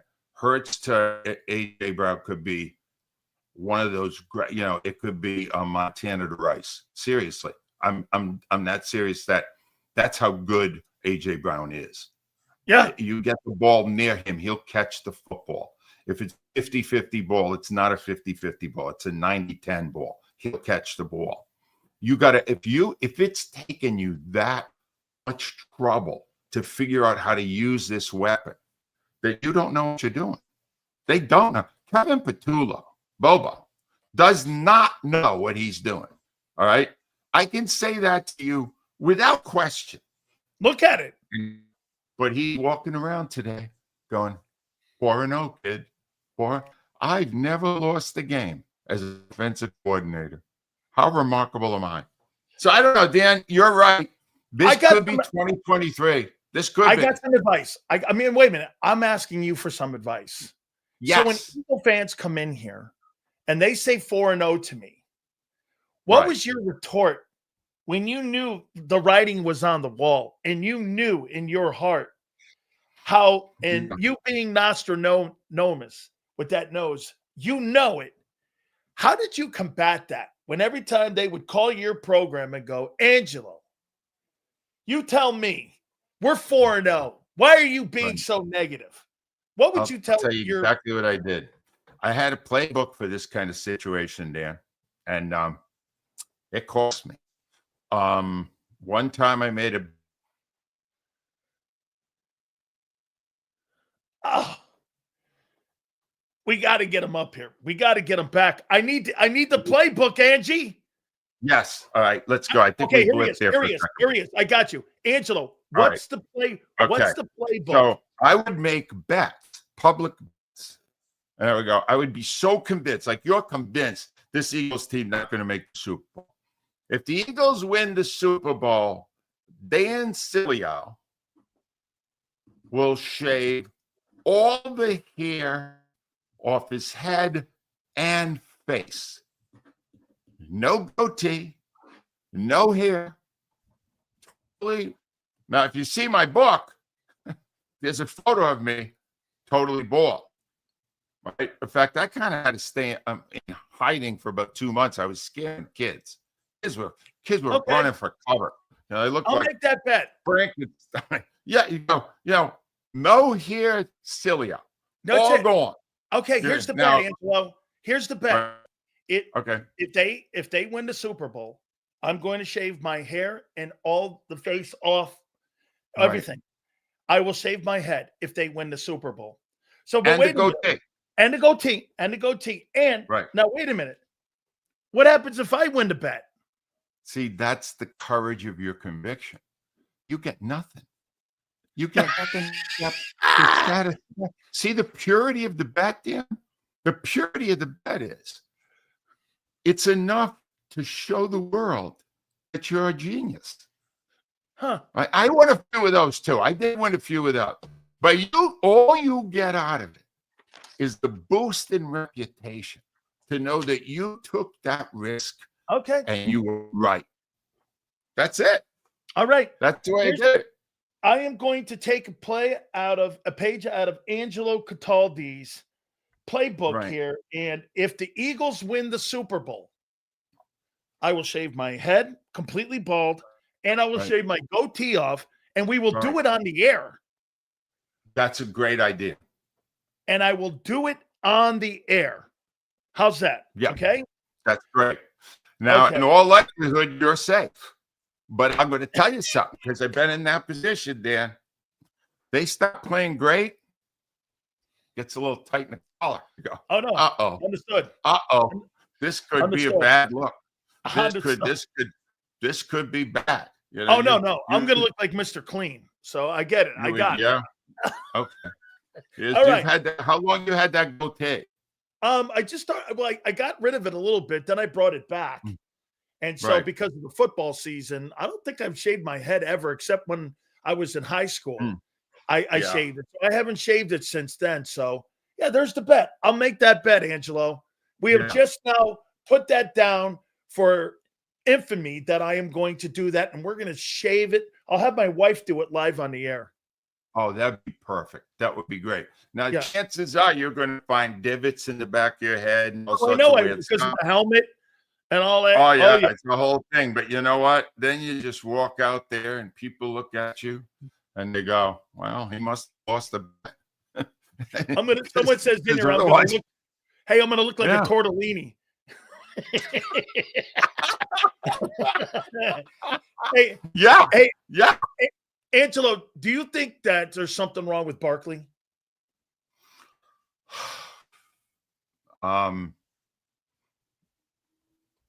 No. There's nowhere to run. I guess that's something wrong with him. There's nowhere to run. They once again they haven't schemed to maximize his ability. One of the stories that hasn't been told, and now I am going kind of negative. The offensive line hasn't been great, Terrible. either at run blocking or protection so far. Really, they've been saved a lot by Hurts' scrambling. They have not anywhere. You know what? I hate to say this. Who was the guy that the Eagles had last year from the Jets? Mekhi Becton. Yeah, Mekhi Becton. All right. He might have been even a better run blocker than we thought he was. Yeah, absolutely. Because the guys over there now, Steen, those guys, they have not filled that bill at all. Right? Yep. So you had Becton and Lane Johnson over there blowing holes wide open for a Barkley. They're not now. They're not. The offensive line has been a disappointment, but they're 4-0. I say that every single time I say anything all week. I'm almost ready for the Broncos to win just to put me out of this misery. I'll say this to you: if the Broncos win, I will come on next week. I usually come out every other week. I'll come on next week because that and I will then we'll really become negative again. Okay, something tells me that could happen. So tomorrow I got Howard Eskin on at 4:30. Yeah. Why is Howard such a Nick guy and you aren't? I mean, you're two polar opposites. And by the way, he loves Andy Reid. Oh, I got Doug Peterson next Tuesday, by the way, at 4:30. Great man. You will love that man. He's honest. You ask him a question, he'll answer it. And it won't be a cliche. It won't be the same crap you're getting from Sirianni every time he opens his mouth. He actually has enough respect for the fan to answer the question. As for Eskin, I think I can explain that. Okay. He was a sideline guy right up till most of last season. And he got so close to Sirianni that even when he wasn't on the sideline, if Sirianni stopped short, Eskin would bump into him, right? Eskin was his man shadow, all right? And the truth is, Eskin pretty much loves everybody that he needs to love to stay in the good graces of the Philadelphia Eagles organization, right? And you play that for him, and he will get all upset. And then everybody who knows Howard will know I'm right in what I'm saying. Howard is one of the greatest talk show hosts in history. I'm not saying Philadelphia, I'm saying everywhere. Absolutely. However, he traded a lot of his credibility away when he became a spokesman for the Eagles. And I can't give you a good reason why he did that. It might have been because he was a sideline guy with them. Angelo, did you ever get asked to be part of? Did you ever get asked to be part of the broadcast for the Eagles? No, I got asked to be fired by the organization, so I wouldn't be on the day after games. Yeah, they wanted me involved. The biggest shock in my life, because I was nothing but a nudge for all those years, good and bad. I always had something bad to say. All right, and the last year when I was retiring, Don Smolenski, the president of the Eagles, called and he said, we want you to come on the field. We want to honor you with your own like jersey or what, and do a little thing. And I went, you sure you got the right number? You really? Oh my God. Don, if I'm not mistaken, this morning I was bitching about something that you guys did. You really are you putting me there so that the whole team en masse can tackle me and get penalties for roughing the jackass? Whatever. No, they did honor me at the end. They were really nice to me at the end. Clearly, it still didn't stop me from ripping them when I had the opportunity to. And but didn't Sirianni pass on your last week? Yes, he did. Coming on your program to say I was goodbye not the least bit surprised. Dan, if he came on, let's just say he came on, they lost the Super Bowl, right? Jonathan Gannon choked. He had just attacked me for saying that Jonathan Gannon was an awful defensive coordinator. Publicly attacked me, and Gannon completely blew it in the second half against the Chiefs of the Eagles, lost that Super Bowl, right? If Sirianni came, let's say he did, what are the odds he would have made any kind of a comment that was in any way newsworthy? None. He's never done it in all this time. Since he was growing flowers the first year he was here and everybody was mocking him. Didn't say anything. It was no loss then. It will be no loss now. All I'm telling you is I'm getting thirsty right now. You know what I'm going to go have a glass of? Kool-Aid. I'm going to have a nice Kool-Aid. Green Kool-Aid. One last one here for you. Is Sirianni at the end of the day fired? Or does he retire here. Hold on a minute. You're asking me if a coach who's won 19 of the last 20 games is going to get fired? They fired a Super Bowl coach before in the past, 2 of them. No. Not as long as this guy keeps, you only go to a hotel, a really nice hotel, and you could put out your shoes at night and get up in the morning and they're shined. Yes. Sirianni's the guy that shines Roseman and Lurie's shoes. Oh my And as long as God. they keep looking good, he's staying. Wait a minute. So Howie puts his shoes out in the morning and Nick signs. Yes, he does. Nick waxes. Hey, How get they the, puff that up. yeah. Like Vito. Yeah. Vito. Oh, yeah. Does. Yeah, Vito gets it going on, and he takes the black out. He goes on the side of the shoes, goes That's around it. there, right? Like the old school That's way. it. Fixes Yep. the laces in the tongue. Holy cow. Angelo, how can folks find you, my good friend? Hey, by the way, I'm holding you to that. I'm holding you to that. If the Broncos win on Sunday, okay, Monday. I'll be on Monday. Okay. And if the Eagles win the Super Bowl, there will be a hairless Dan Sileo. Yes. Totally hairless. Totally hairless. Goatee goes. Look what Angelo.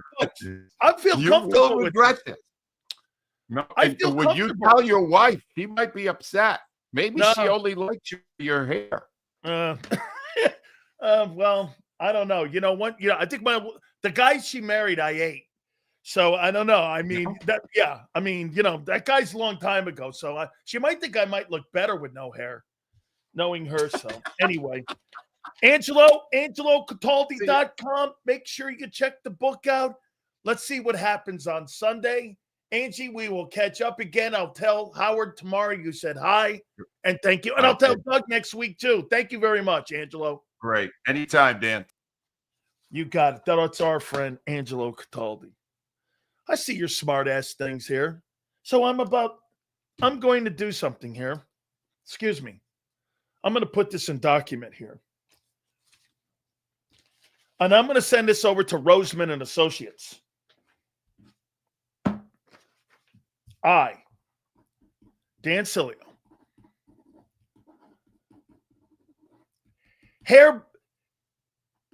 hereby state I will shave my head and go if the Birds win the Super Bowl.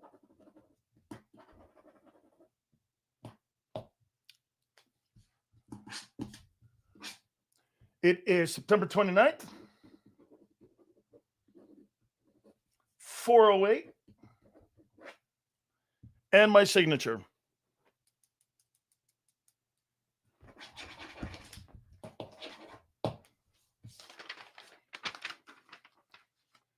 This document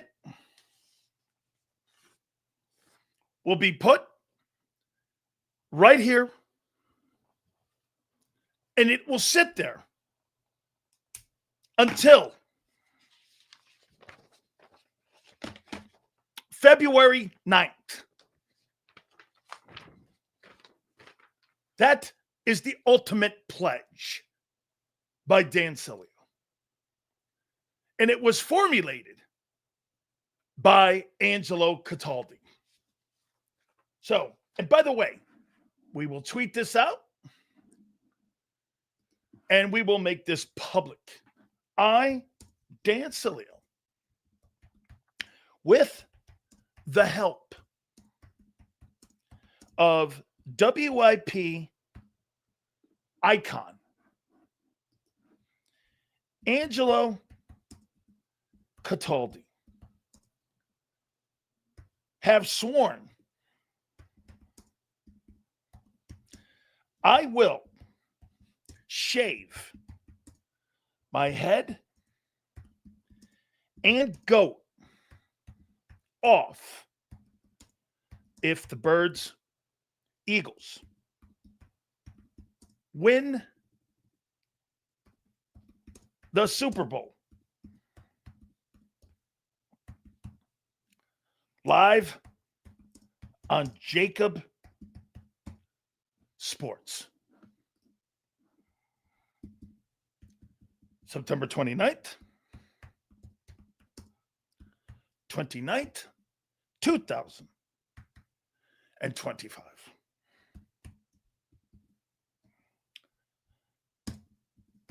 Where? There we go. Dan Sileo, with the help of WIP. Oh, I didn't put icon. Angelo Cataldi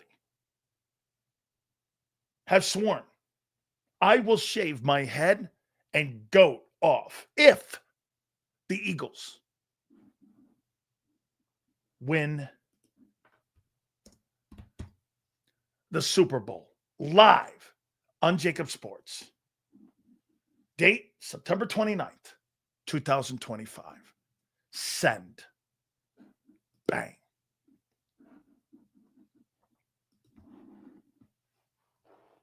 It's posted. It ain't typing shit. Hey, Junior. It's posted. Douche. Alabada douche. Yes. Thank you. I'm putting something up here. Go look. By the way, look at Xander. Oh, hey, look at Xander, man. What a tool. This guy, 2 seconds after I posted, look what he did. He went out there and look at this. Xander made sure that it's now hammered in infamy now. Here, I got to like it here, too. Dan Sileo, with the help of Angelo Cataldi, WIP icon, have sworn I will shave my head and goat if the Eagles win the Super Bowl, and I will shave it live. Angelo, make a bet. This thing ought to pick up some serious steam here. See what I do here? I put myself on the line all the time because this is what I do. So it's just not shit talking. You see. Let's see here. Oh, Angelo's like, Gary Cobb just got wind of this. So, okay. Yes.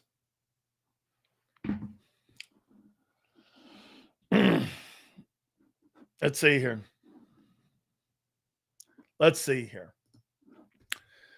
Seals, please make sure you specify Super Bowl.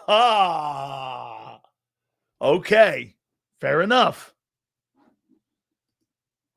That's right, because this could be held against me in a court of law. So I'm going to put Super Bowl 60. Correct. Nicely done. Super Bowl 60. Hey. Hold on here. Super Bowl 60. There we go. Super Bowl 60. Because this could be held against me in a court of law here. Okay? Let's see here. Is it posted here? Oh, yes. So 2 things will be known from Super Bowl 60. Bad Bunny, big sells.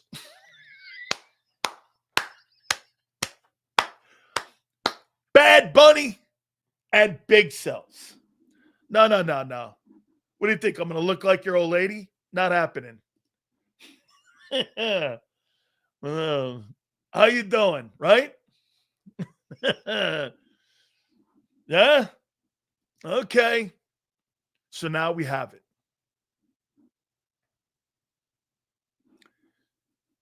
Big sales and Bad Bunny. Yeah, this thing's starting to pick more steam than I was hoping. Okay. We have just made it publicly, and it is now in infamy. Okay? This is how I do things here. And I do this because I'm putting my ass on the line. Can't wait for Baldy Sileo to show up the day after the Super Bowl 60, Eagle champs. Yeah, well, that ain't happening. And as a matter of fact, now that I've done this, I feel even more liberated. Yeah, because I said you're not winning the Super Bowl this year. Not a chance in hell. And now I put my ass on the line. There you have it. How you doing? She'll just finish my vasectomy. Did the offense improve? If not, then I'm getting castrated. No. Hey, Martin, they already got castrated. Do you understand? The Eagles are a one-nut offense. Okay? Washington ain't making it. That's for sure. Yeah, I'm sure. You're right. Seals, don't you think the Eagles should run the West Coast with who? Hurts? No, thank you. Compare yourself to Bad Bunny. Who's Bad Bunny? Bro, why can't they get someone actually good for halftime? I actually give the NFL some cannolis here by putting a guy like that on stage. Kudos to them. Usually don't get Mick Jagger in a wheelchair. And you'd be Mick out there, doing like Rolling Stones tunes in a wheelchair. So I give him some credit here. So wait a minute. They went from Taylor Swift to Bad Bunny. Yeah, okay. I'm doing my homework on him. Then again, I'm gonna have to ask my daughter. She knows who he is. What the fuck are you talking about? Hey, James is like, who's Bad Bunny? Yeah, right. Let's see here.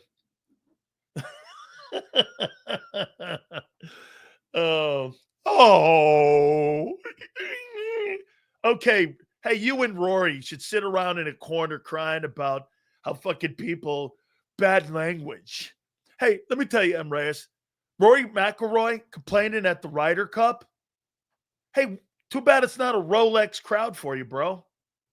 Welcome to an American sports crowd. And you're not at a country club getting ready to play polo. Rory's going, this is unacceptable behavior. This is really unacceptable. Hey, welcome to a real life sports crowd where somebody talks shit to you, throws popcorn on you, and goes like this. Hey, Nick, you're done. Congratulations. I mean, really. This was totally unacceptable at Bethpage. Hey, dude, warm up. I do like me some Rihanna, man. I'm good with that. Hey, this is someone becoming of a golf crowd. What? Slacks? Dude, if you could play in a sporting event with the same outfit that you could go to dinner with, it's not a sporting event. Yeah, I don't think they wanted Coldplay doing halftimes, just in case somebody got spotted out like Adele or anybody. Hey, is that Adele up there with his secretary or his gumad? Right? Is that his gumad or is that somebody else up there? Wait a minute. Is that Goodell's gumad? For those of you not Italian, it's not a bad word. It's all right. Hell, I got so many more things to go to here. I do. Holy cow. So wait a minute. They go from Taylor Swift to Bad Bunny for the halftime. I'm doing my homework. Me and Gary Cobb are probably like, wait a minute, Bad Bunny? Who the hell is Bad Bunny? That's the halftime. So I just posted out here because Angelo Cataldi talked me into this bet. And we'll see what G Cobb has to say about it. So here's my new bet here. And it's actually picking up some steam. If the Philadelphia Eagles win the Super Bowl, I'm shaving my head. And I'm going to do it live on TV. And I'm going to shave my goat off. After watching a team get minus 13 yards of total offense, I feel pretty comfortable with what I saw. But wait a minute. They're 20-1. They're 4-0.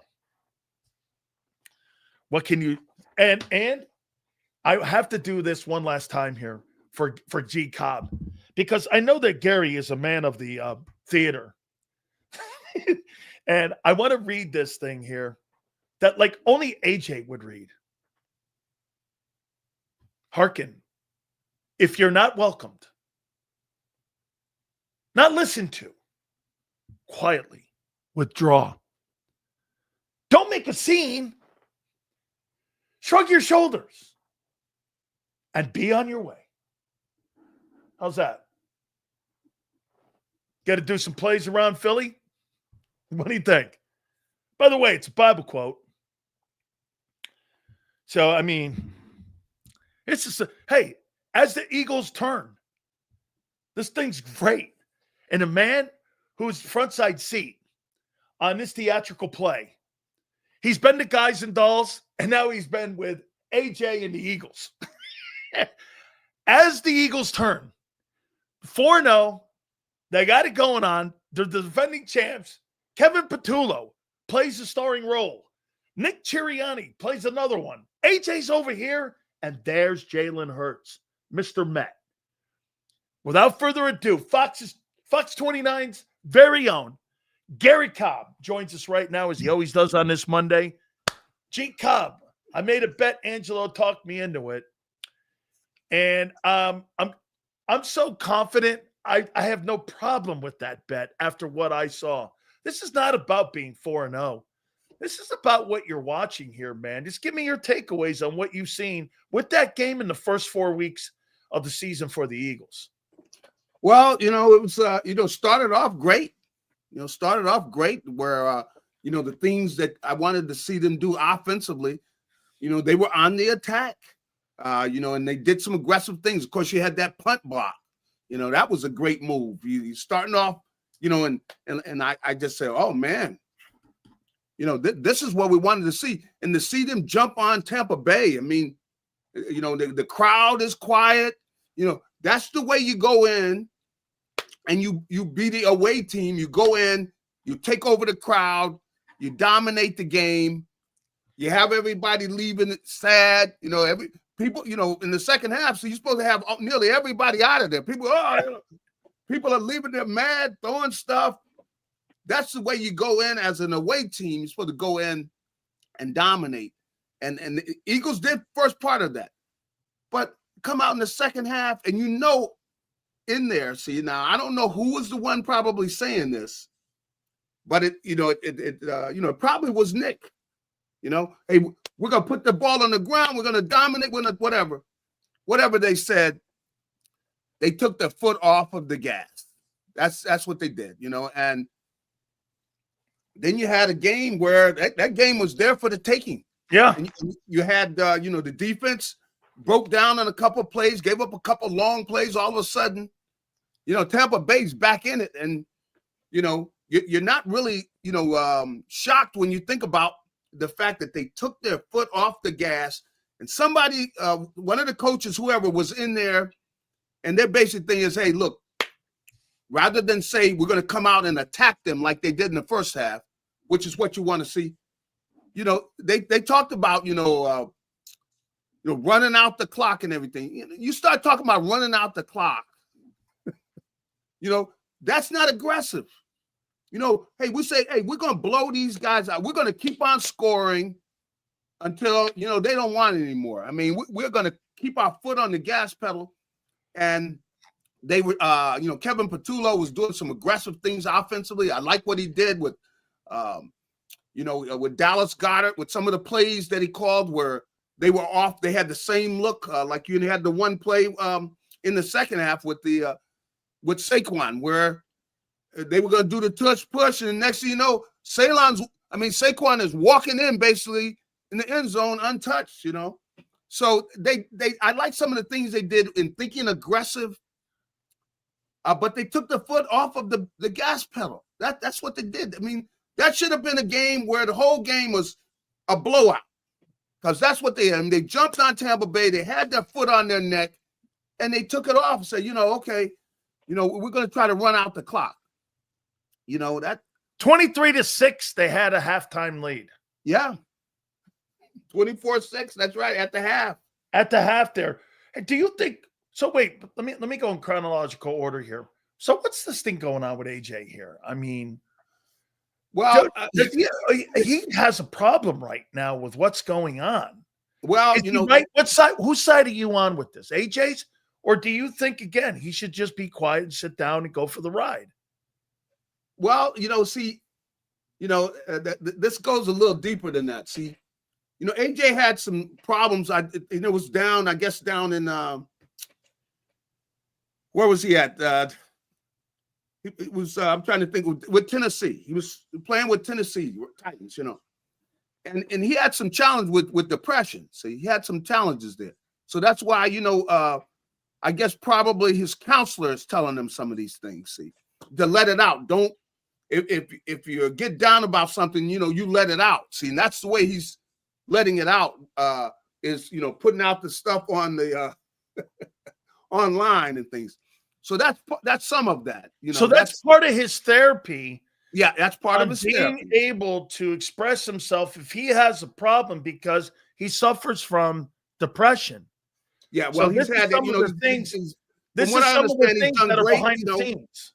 Yeah, from what I understand, he's done great since then. But he had a challenge down there in Tennessee with the depression, and so that's what some of that is, from the therapists and everything. And, and I don't want to get into the therapist's way, the therapists are doing what the therapists got to do. But anyway, the thing is, and you can see they tried to get him the ball there in the second half, but you don't want to get into all of that. You don't want to get where you're trying to get the ball to one person. No, you got to just go on the attack, and there are going to be opportunities for AJ. There are going to be plenty of opportunities for him. If they just kept playing aggressively. But they kind of took their foot off the gas. And the thing is, the offensive line is kind of beat up. And the running game, they're just not, it's not just the other team, it's the Eagles too, where their running game is not what it was because the offensive line is not what it was. They got guys banged up and they're not, firing off the ball and being the dominating crew that they were. And they got to get back to that at some time. And I don't think Landon Dickerson, he's not healthy. He's in there playing. I don't think Cam Jurgens is either. Yeah, I don't think he is either. Yeah, because see, both of those guys, they had minor surgery, So, I don't think they're all the way healthy. And, because over there at practice, you don't see them times they're not doing as much, see. So I don't think that they're where they want to be. Now, the thing is, they got to play better. They got to play much better. And that's on both sides of the ball, because the defense let them get back in it by giving up these long passes for touchdowns. Gary, I don't think the defense is playing that hot, and I'll tell you why. They're giving up 5.5 yards a carry. Correct. They gave up nearly 400 yards in total offense. Correct. They're 25th in total defense right now. Mm-hmm. Their run defense has not been very good. No, they haven't. I mean, where in the world are you seeing good football? I haven't seen it yet. Their team now. The good thing I'll give them credit for is they found ways to win. Yes, but that is not going to work down the road. It's not going to work. As they get against teams that are playing better football, they're fortunate. They caught some of these teams. They were not playing well at the time that the Eagles played them. And they were able. Now I give them credit that they found a way to win. But you can't depend on that as the season goes along. They have got to get back to where they're playing the way they're capable of. Now, and they cannot be taking their foot off the gas, trying to run out the clock on people. That's not the way you win. You put your foot on their throat until the clock is over. You keep your foot on their throat. You don't be giving people a break, and because when you get into that, you're going to lose your rhythm. And sure as day, that's what happened. And, Jalen was playing his best football. Once he started doing that, he's throwing the ball all over the place, man. You got to be aggressive. And once you're trying to start, depending on the clock, well, all we got to do is, look, okay, we just got to blow off 5 more minutes. That's not the way you do it. That's not the way you do it. They came out at the start of the game playing aggressively the way they should be playing. And if that means throwing the ball, you throw the ball, because they got to be able to run it and throw it. And right now, their running game is not where it needs to be. It's just not there. Where's even close? Where's Kevin Patullo in this for you? I mean, how much are you putting on him? I don't really blame him. I think this is Nick. This is Nick. I think like at the half, Kevin Patullo's not. Nick is telling Kevin Patullo what to do. So I'm sure he told him, look, we want to put together some long drives running the football. But Gary, this looks as predictable as 23 did. And that's when Nick had more of a say in the offense. The predictability, the simplicity of it. I mean, some of these routes, Gary, I mean, there's nothing, they're not very complex. That's right. They got like about 6 or 7 pass routes they run. They're not a lot of run schemes that they run. I mean, is this because they don't trust the quarterback? I think it's probably part of it. I could see where they are giving him more freedom, audible. Yeah, to audible out of things and go on attack. But, I think that, even though they found ways to win, I know they want to stay away from turning over the football and all that. But you gotta go ahead and let it go sometimes. They got to let it go. They're going to have to let Jalen loose, let the entire offense. They're going to have to be on the attack. You cannot play that careful football. It's going to catch up with them in due time. And like you said, it could. And you don't want it to go there where all of a sudden everything falls apart. That you got everything put together with glue, and then boom, it just falls apart like it did a few years ago. And you don't want that to happen. And I think that they got to trust their players. You want them to be aggressive. You don't want to be playing that, that scared football. And that's what they were playing in the second half. That was scared football. That's not going to get it. How do you think Vic's done on the defensive side? Well, I'm not crazy about the way the defense. I don't think it's so much just him. I don't see where we really had, the guys coming off the corner have really blossomed where somebody's just going like, okay, we found this guy. We found that guy. I haven't seen that. I think that, they're going to be all right inside, with Davis and with Carter and all those guys. They're going to be all right with them. But outside, I still haven't seen where you got the kind of pass rush coming off the corner that you're going to want to see, and that it's going to be,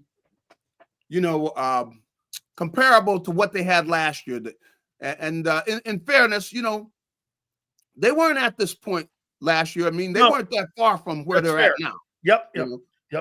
They developed, and so Vic has done a great job. I mean, we'll see if he can do it again, but they got work to do. They got a lot of work to do, and in a way, as a coach, he can put his foot up, up where, because I think it's good. Nobody needs to be patting. Nobody's celebrating that much. This is not a team that's shown they can do anything. All 4 games could have lost every one of them. None of them were they were from start to finish a complete game. No, this was barely by the skin of your teeth, and that's the way that the league is now. I know because they really don't do much in the preseason, so I know where they're at. But they got a long way to go, and I'm sure that today they're in there chewing people out, and they need to be. How about this one? So last year, the 2-2 record was fraudulent because they would go on and win a Super Bowl. Yeah. Why do I not believe that the 4-0 record's fraudulent? You know that, hey, that 4-0 record, come on. A few plays and they could be 0-4. I know, man. I mean, it's not, I think in a way, the guys that have been through this, they know they're not there now. They're not there. They know And that. you can hear them saying it. Yeah, they know they're not there. This is not going to get it. These teams have not played well. They haven't played well against them. They're going to have to play much better. And the football they've been playing so far it's not going to be good enough. At the same time, I know for the most part, on the offensive side at least, because you got everybody back, they're capable of playing on a much higher level. Defensively, yeah, there's certain players you see that they're big time talents, and they're going to be there. We got to find about the outside pass rush, somebody coming off the corner. Somebody's got to step up, and we're going to see. So, but they did it last year. Now I got to see if they could do it this year. I know that Vic has shown he can do it. We'll see if they could do it on the offensive side. But they got to play much better because this is garbage. And a good team would have beat them yesterday. In fact, if a team was really playing well, they could have lost all the games they've won. They're 4-0, but it's Gary. I want to go back on something you said. And listen, nobody's sitting in here, and no one will ever in a million years, because I know Lane Johnson also struggles with depression, and I'm not going to make a topic of it with you, and I'm not going to go down the lane. However, what I am going to do with the rest of the team here is this. Do you think that that's a priority on the sidelines and in the organization to make sure that they protect A.J. Brown publicly? Because when he's doing this stuff and he's going public like this, it's one of the reasons that they don't go too overboard, because they know he struggles with it. They know his condition. And this is have been an epiphany for me here, because again, I'm never going to rip anybody for something like this. I'm going to understand it, because there's a lot of people that I know that struggle with depression. So I would ask you, is that a priority in that organization to make sure that they protect him? And that's one of the things that Jalen is cognizant of, Nick's cognizant of, Howie is also, that they're going to be more tolerable to this stuff because they know that this is what this is. This is more like therapy than anything else for him. Well, I can't say specifically. I know that they're aware of it. So I could clearly could see the fact that they're going to respect that, and they're not going to, get to the point, especially, and Nick doesn't believe in, get into the public thing where he's blasting and chewing guys out publicly. He's going to talk to them. And I think this is some of the strength that he's grown as a coach, is that in a lot of cases, he talks to the guys face to face. He's going to talk to the guy and say what he has to say to the guy. When you start talking about the individual players, he's going to talk to them, and they got personal relationships with the guys. And so that is an emphasis, both with the entire organization, is that, especially, their top players, is they know that, hey, we brought you in here because we believe in you. And if we got something to say to you, we're going to say it to you face to face. We're not really going to be just putting it all in the out in the news and everything. The things that you hear in the news, don't take everything to heart, because there might be no truth in it. But we're going to tell you what we got to say to you face to face. And I think that's the way it is with AJ. That's the way it is with the Jalens. That's the way with most of the guys on the team. And that's one of the things that Nick has done, is he's got a personal relationship with all of the top players on the team, especially these guys that have been around here. He's got a relationship with them. So whatever he's got to say to them, he's going to say it to them face to face, and let them know, because, and then talking to the guys, they trust Nick. They have a relationship where they trust him, and they know that, he's got a job to do. They got a job to do. And they have some relationships, though, that there's a lot of trust. Let me ask you on Jalen Hurts now, in your opinion. They're 20-1. AJ's upset. You see, he's even a little bit perturbed with the way the offense is going. Do you think Jalen has to step up more as a leader and go to the coaches and say, listen, we've got to adjust quicker. We've got to do more to not be so unbalanced. One half, look at last week. They were great in the second half against the Rams. They were Mhm. great in the first half here. Yeah. Now, do you think this is a way of them just figuring it out? Pretty soon they're going to put 4 quarters together? Or do you think this is something that's going to continue to wobble like this throughout the year? Because there's too much talent on that side of the ball, Gary, not to sit here and figure this thing out. I mean, You're right. my You're right. problem is that you got a inexperienced play caller with all this experienced talent. Yeah. And the talent knows more than the play caller. And that's kind of what I'm getting out of AJ is that I know we know more than what this guy does. Do you think this gets resolved? You know, I think you make a very good point. In that these guys have an understanding of what they believe, is work. They've done things in the past where they've had success against the best teams in the league. So I think that they ultimately the players are the ones going to have to, make it happen. And that Kevin Patullo, though, he's kind of in a situation where I think they went into at half. Like I said, I think they went in and came out and said, okay, we're going to run out the clock, because they didn't start off going, look, they started off the game, bam, bam, bam. In fact, they started the game with that punt block. Come on. How aggressive can you be? 14. They were 14 up with 7 minutes in the first left. That's right. They came out and they were aggressive. They clearly came out in the second half, and it was, we're going to run out the clock. Come on. You're asking for trouble, and I think that it's something they'll be able to point to the rest of the season. They cannot come out. I don't care what kind of lead you got. You can't come out in the second half. You don't have that big of a lead where, if you're up 24-6 or whatever, you can't come out and the game is over. Come on, the game is not over yet. If they'd have put together a good third quarter, then the game could have been over.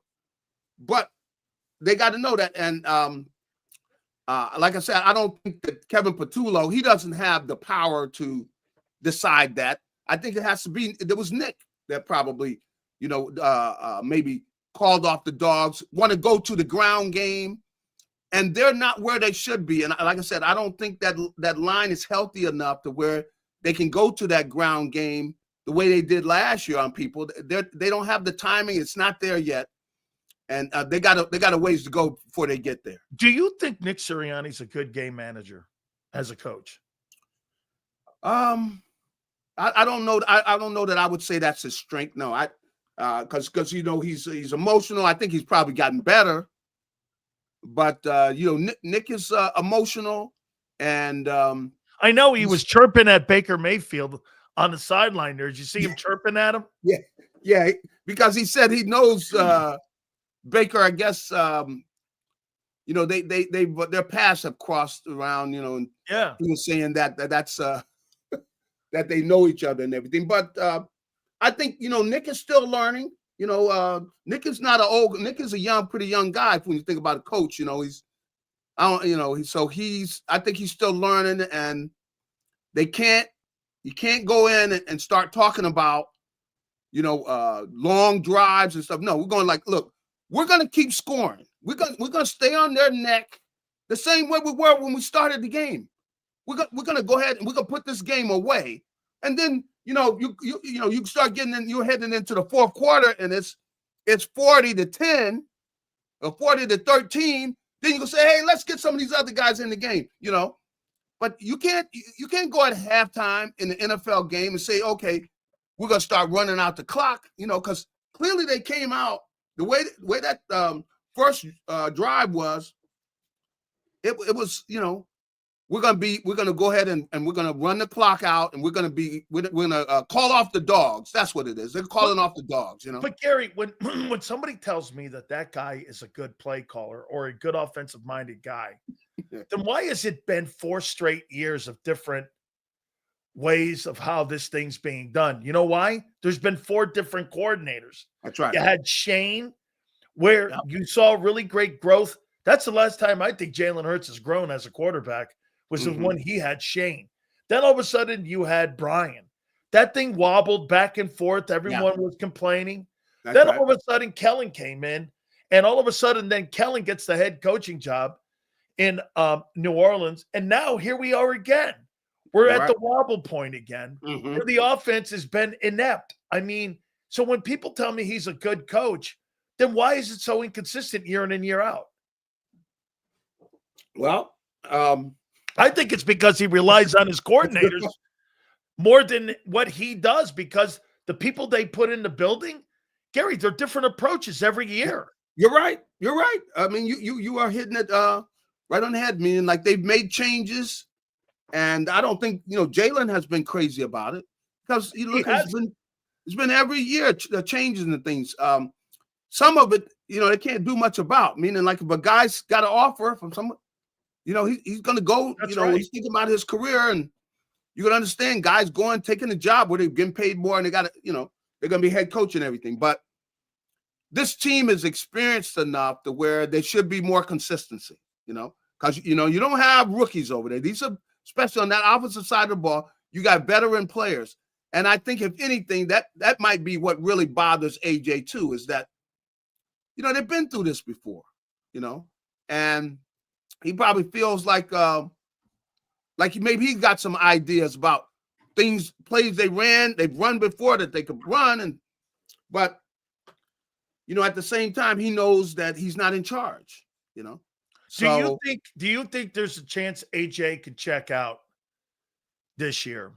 Because you want to hear what some people are saying, that there was some loafing going on Sunday with backside plays. Remember how Randy Moss sometimes wouldn't give you full effort if the play wasn't coming play side? And all of a sudden you're seeing a little bit of that. If you put on the film and you see him, there's a little bit of loafing going on. And that tips off defenses. As you know, that's a tip to defenders to slide the secondary over if they know that ball's not coming play side. So, I mean, do you think this could get to and I asked Angelo this a couple minutes ago, and I'll ask you, do you think this could get to a TO type thing between Jalen and AJ, or AJ and Nick, or AJ and Kevin? Do you think this could get to that type of tipping point? Of course, I hope that it doesn't get to that and everything. But these are these guys aren't under arrest. They can say whatever they want to say. They can do whatever they want to do, and I think that they're more controlled. That I don't see that happening, because I think that they're more committed to each other, and just with a lot of the things that have happened now. T.O. wouldn't have put up with this. No. T.O. would have already blown the whole thing up. Oh my God. So no, I don't see that happening. I think that they realize that, they've worked together. They've had big time success. They've won a championship. They've been to the Super Bowl 2 times in 3 years. You're going to the Super Bowl 2 times in 3 years, man. That's something right there. That's not a, you can look back. That's not a regular thing happening. Most of the teams that have done that have been special teams. So I think they realize it, but they know they've got to guard that. That's something they got to guard to make sure that they, take care of their relationship with each other and everything. But I think that they're going to use this as another challenge. The kind of thing you face if you want to be champions, you got to take things like this on, and you got to do what's best for the team. And at the same time, you got to utilize your best players and let them do their thing. It's all working together. And I think, if anything, Nick is pretty good at that. His relationships with the players are the strength of his coaching part. It's not X's and O's and all. No, it's the strength and that's kind of the reason that this team has good relationships with each other. And that's the reason they've won these games. They have not played their best football, but they found ways to win. They found ways to win, and I think they're tough in that way. But ultimately, they're going to have to get back on that other side to where they're playing their best football as the season goes along. But they know that hey, they're going to have some challenges, and they got a good. It was kind of good for them to get slapped like that, where all of a sudden Tampa Bay's back in the game. That kind of wakes you up a little bit. And then they're driving because really, man, the interception by the rookie, that was a huge play. I mean, it was that play there, because look, they're right there. They're knocking at the door, of tying up the thing, man. They tie it up, that place would have been going crazy. G-Cobb, I got some bad news for you. What's that? Boy, cold day in hell, man. When I saw USC getting beat by Illinois, man, I'll tell you what, that Lincoln Riley, you guys, Gary, you weren't in the camp that you wanted that guy to be the next head coach of the Eagles. Look, that's not. I don't see toughness, man. That's sad. Dude, they have no defense. No, I mean, it's a total joke. You're going like, what is this? That's hard to watch, man. He's the worst hire in SC history. That's, you wonder. Mike White was better. Get him a good defensive coordinator. Mike White was better. I mean, this is. I have never seen USC bad in two places: defense and O-line. Yeah, I've just said.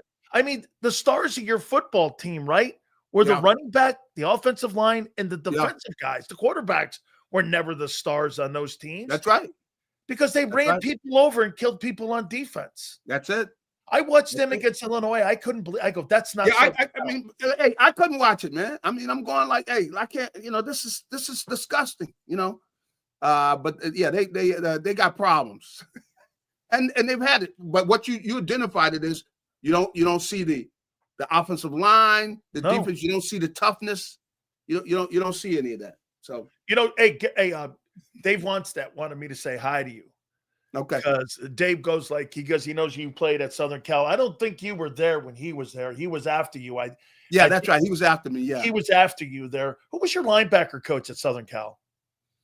We had a guy by the name of Don Lindsay. Okay. And John Marshall, who was John Marshall coach. Oh, he was a coordinator in the NFL, wasn't he, John Marshall? Yeah. He coached for a good while with the Niners and everything, that whole crew there. But yeah, they were our linebacker coaches, Don Lindsay and John Marshall. Your DC. Yeah. What's that? Who's your defense coordinator? The defensive coordinator. Well, when I first got there, I'm trying to remember these guys. Well, I know Marv Goo was there. He was the defensive line coach. But those I can't remember who was the defensive. Well, I see a guy. I'm trying to remember his name. He was there for a couple years, but Lindsay and those guys were running the show a lot. Were you guys ever out of the top 15 when you were there? No.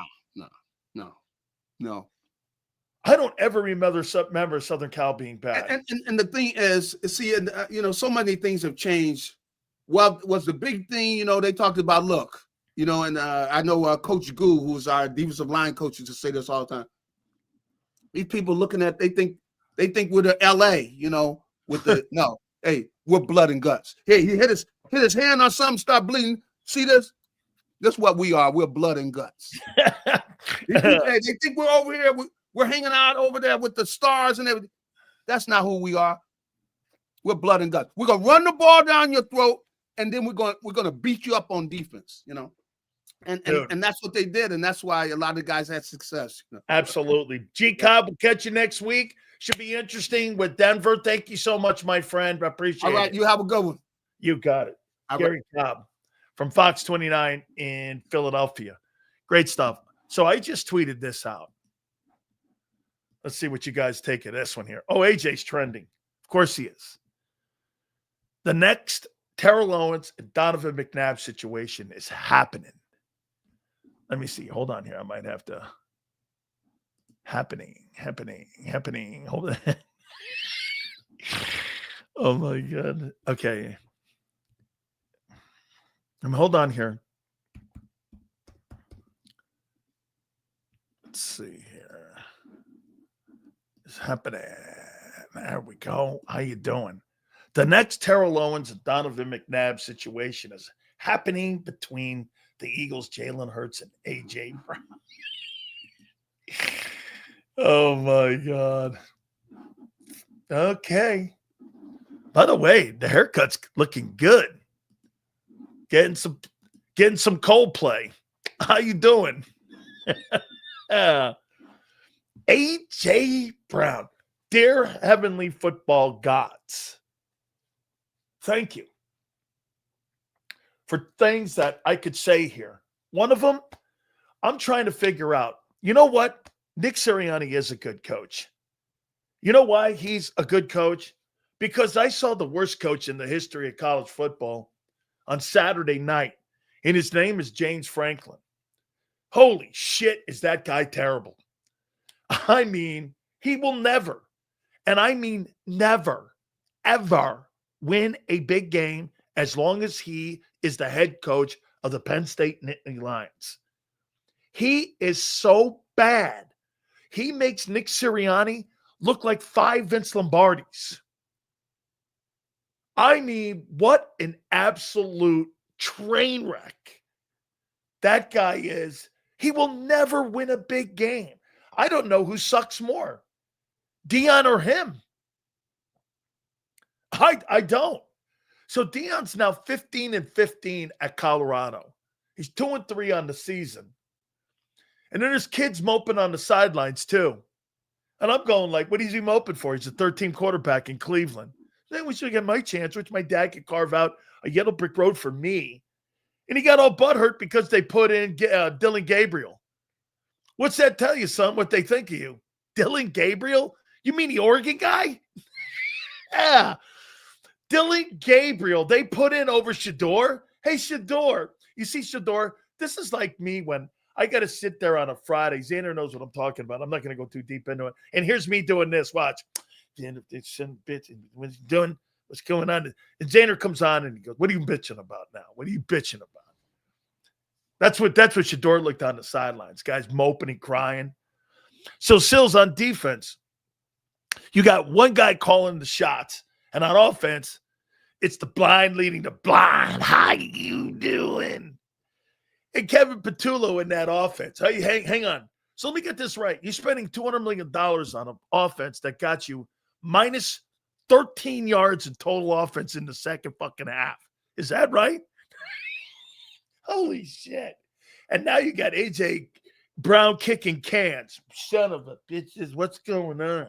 Nobody loves me here. Fucking shit's going on. I'm with Xander. I'm on Team A.J. here. I am. I'm on Team A.J. A.J. doesn't want to be in that. It's not that A.J. doesn't want to be in Philly. He doesn't want to be in that offense. He doesn't want, it's nothing to do with you. I'm talking about, like, he's not mad at Philly. He's mad at the quarterback doing this. Yes. You want me to do this? Now here's to the quarterback's credit. Hey, AJ, I don't give a shit if you're sad, if you're not. I don't care. We're 20-1, and you don't like it? Too bad. And AJ's sitting there going, well, I don't like it. It's like as the eagle turns. Oh my God, this is too good. This is just too good. Well, all that being said, holy shit. Oh, yeah. Oh, and by the way, I have made a bet. And by the way, it is picking up steam now.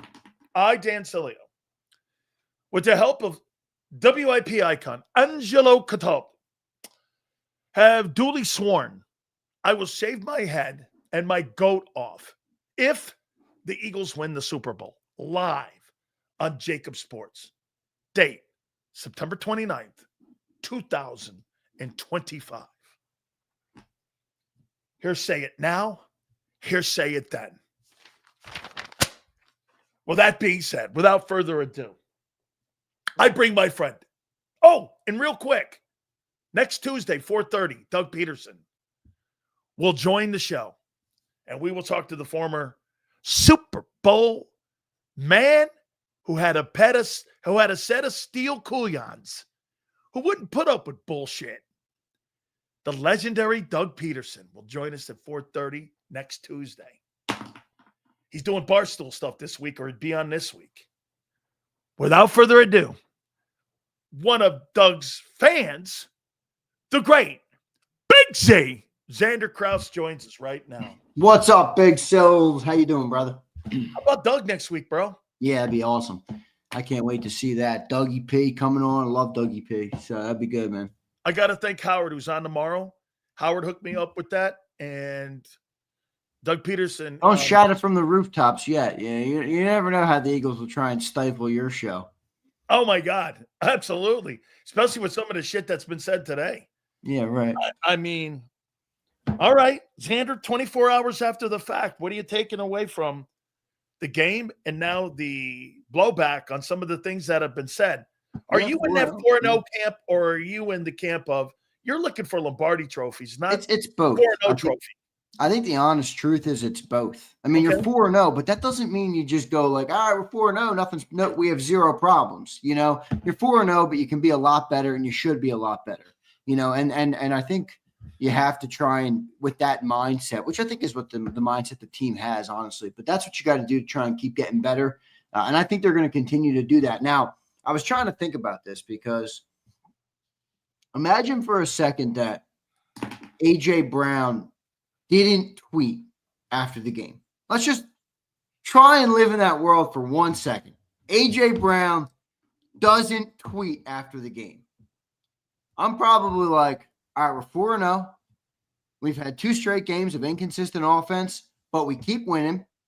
We're building toward what we're building toward, you know, where we don't want to play our best football in September anyway, but the flashes you've seen show you how good this team can be, right? I mean, that first half this week, second half last week, you see the flashes of what this team is capable of. You'd probably be feeling like pretty good right now. I mean, yeah, you'd be like, hey, what happened in the second half? Things went wrong. Yeah, we got to get that better. But AJ tweeting, though, brings it to a little bit of a, okay, now my biggest fears are closer to being confirmed. So you think AJ threw cold water on the 4-0 start? No, because I think he's probably right is what I'm getting at. Like, I would be able to talk myself into the problems aren't that big. Not buying 4-0 either, though. That's what I'm saying. Yeah. No. What I'm saying is he's now created the level of concern for me. He's increased it because I don't know. A lot of people in here evidently think they know more football than AJ Brown. I don't think they know more football than AJ Brown. You know, he thinks there's something wrong with the offense. Clearly, with the way he's acted. Now, look, you obviously don't want him doing that. You know, from a talk show host guy said this yesterday. Me and you want him doing it, for content. But like as an Eagle fan, I can as a teammate, as a teammate, and even as an Eagle fan, I can sit back and say, yeah, I wish he didn't do it that way. You know, I wish he didn't do it that way. But he did do it that way. You know, I don't feel like he thinks he's being heard or they're listening to him in the locker room or whatever the case may be. And look, at the end of the day, this is all honestly how I still feel. And it's how I felt last night on the postgame show. It's how I still feel today. A.J. Brown is A.J. Brown. Like we got to do something more to involve that guy in the game plan. And and if you're not going to use him and you're going to be good with the 640-yard projection that he's on right now, and you're going to, you know, run your offense this way, and everybody wants to tell me we keep winning. All right, good.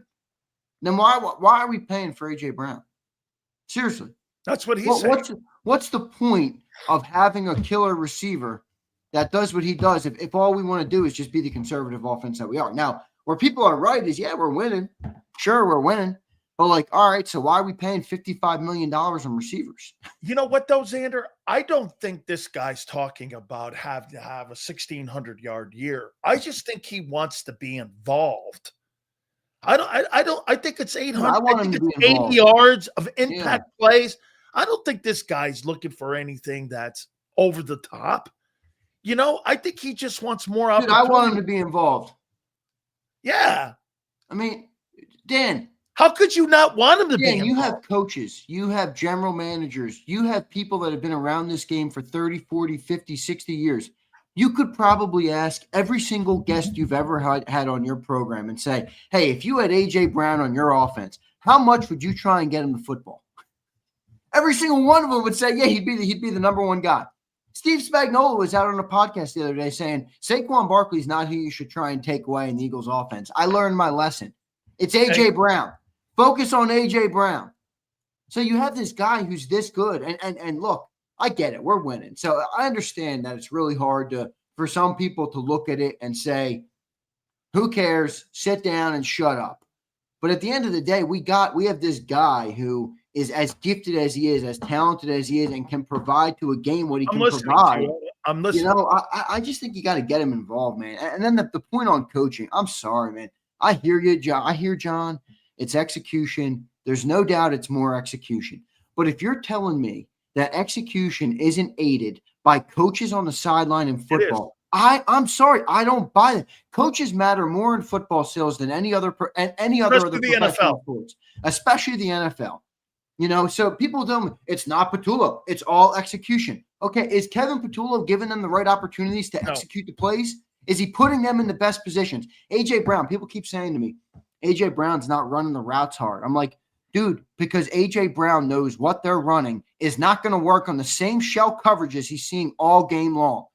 So that's what they did. Same shell coverages yesterday. 8 in the box. Seiko, they run inside zone into the line, and they throw AJ Brown on a hitch route on the outside. They're high school routes. There's no creativity. There's no design. And again, we talked about Sean McVay this morning, and I'm like, yeah, Sean is not as good at the football coach stuff. But boy, he quite lives up to it when it comes to offensive schemes. Absolutely.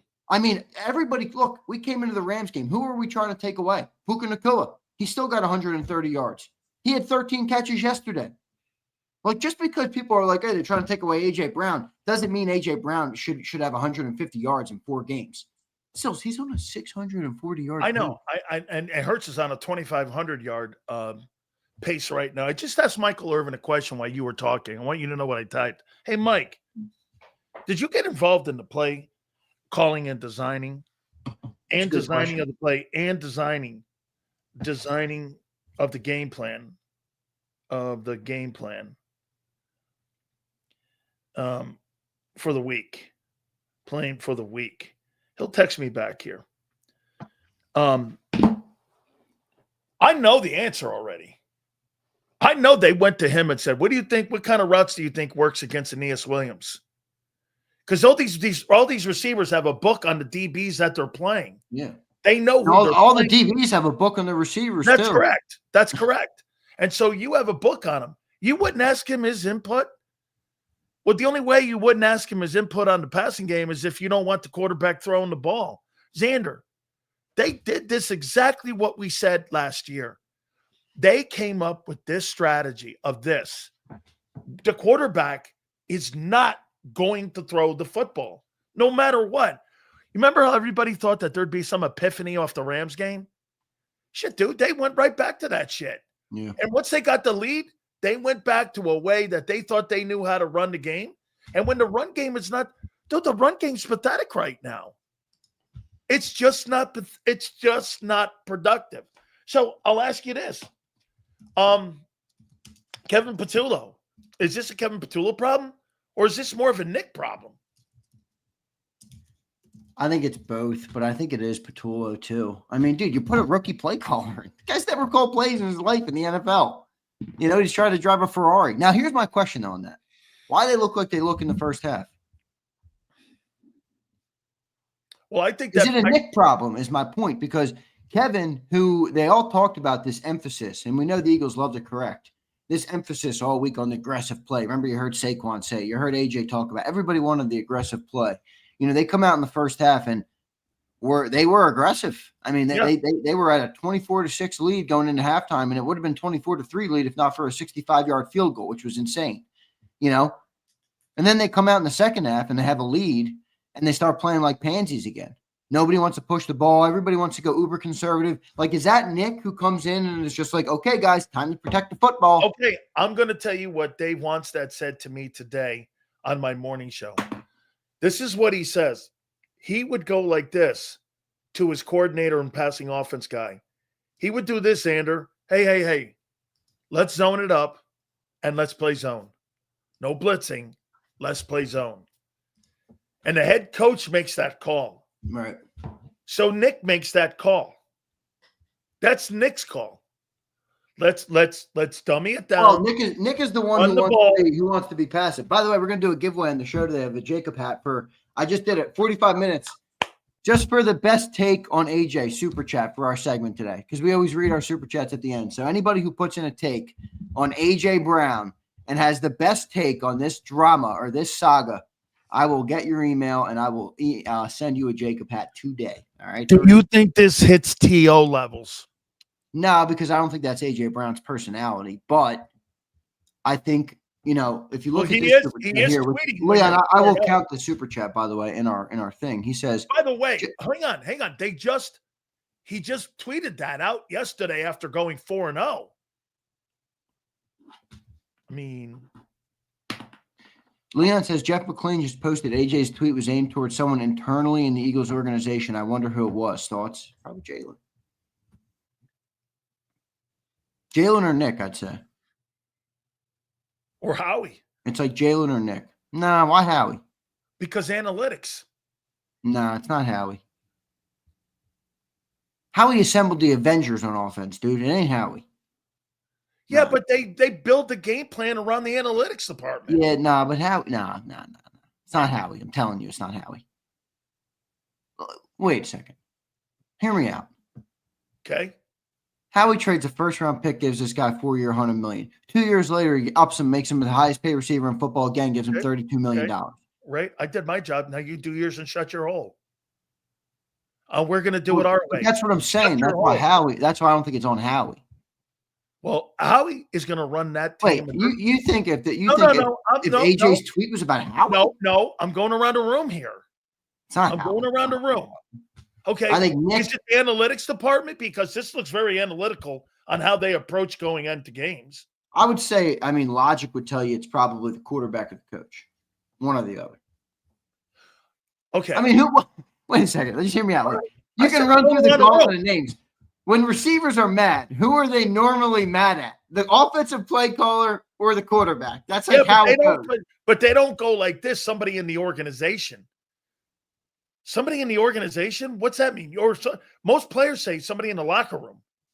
Is that what he tweeted out? Exactly that? Because I'd like to know organization doesn't mean locker room. When a player talks about something going on bad in an organization, that's upstairs to me. When somebody says something going wrong in the locker room, that's coach and player. Nick is brutal to listen to. He commented today. He said, "Yeah. He's an organizational shill." Well, maybe that's I don't know. I don't know who AJ's talking about, but it's obviously somebody. He said, "Yeah, he wants to be here. Obviously, AJ is very important to this football team. I know he wants to contribute and do the things that he's capable of doing. Again, he wants to contribute into these wins." And he's had a couple games where he hasn't been able to do for for different reasons. I question nothing about his desire to play great football and desire of being a good teammate, desire to be here. Who wrote this? Somebody from the Trump White House? Yeah, Nick is brutal. That is such a – when it comes to speaking, Nick is brutal. That's a Bob Lang PR answer. See, I think this is a take that most people aren't ready for. Because everybody keeps saying to me, you don't hear Devontae crying. You don't hear Saquon crying. You don't hear anybody else crying. McGrizzle says AJ could be the mouthpiece for the rest of the offense. Anybody see Devontae Smith walk off the field yesterday? He didn't look too happy either. Now, he is not going to be the player that's going to say something. He is not going to be that guy. But he might be like, shit, man, AJ's right. You think AJ thinks Hurts is overrated as a passer? I don't know if he thinks that. He has come here. He's got 4,800 yards here. What is he talking about? What's he? This is where I think it's the play caller. Because I think AJ sees that they got this Lamborghini. And he's like, this dude doesn't know what the hell he's doing. He's not getting his best playmakers involved. And at the end of the day, like A.J. Brown believes he should get the ball, and he's right. Yeah, every time we use the big guy in games, we have big games. I had one dude tweet at me, though. He's like, well, would you rather have A.J. have 100 yards and a loss? I'm like, yo, dickhead, where did I say that? But if he had 100 yards, we're probably going to win the game. Well, he's pissed off at somebody. He's pissed at somebody. I don't know who it is. I think it's Nick. You hear those guys this morning on the show. I think they know who it is too, but they use that stupid off the record. I think it's Nick. I'll tell you why. It might be Nick. I'll tell you why it's Nick. Kevin Matullo has no say in what's going on. Dude, he's a pawn in this. It's the coach. This is how he's kept his job. By doing what upstairs wants. It's why organization, the word organization was used and not locker room. He's not talking. What did Gary Cobb say about the mental health thing? That was I didn't interesting. hear that. Listen. Well, I know AJ has battled with mental health. Yeah, but I didn't know that maybe this could be what your boys were talking about too. That AJ Brown's therapist told him that if you've got a problem, go to social media, make your social media feelings known. It's a way for you to get. Wait a second. That's what Gary Cobb said today? Yeah. His therapist told him to go to social media? Yeah. You guys heard it. Where would Gary get that? He wouldn't make that up. No, I'm not accusing Gary of making that up. I'm simply reacting to the information. He said that. I think that's what John and Jeff Kerr know, is that this guy has struggles with depression. The organization. What does that have to do with tweeting after a football game? I just said that. Gary said that his therapist says that that's a way for him to relieve some stress that he might have, that he goes to social media, and that's why the organization never wigs out over it. They never go crazy over it. They protect him and guard him. And they just said, we know that AJ, and look at Nick's response. Nick's response is exactly to that. They got to coddle his mentality.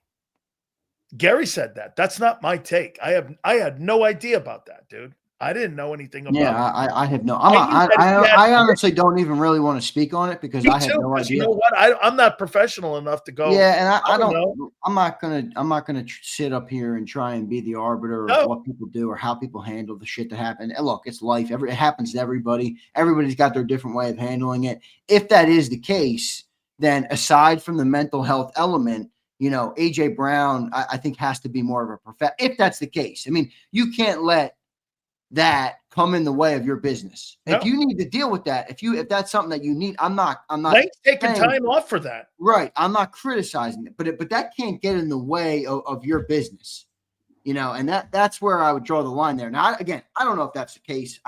That feels a little out there to me. I'm not going to lie to you, but I know AJ's dealt with stuff in the past. I don't think this is about that personally. Maybe it is, but I don't think it's about that personally. I think AJ Brown's pissed at work.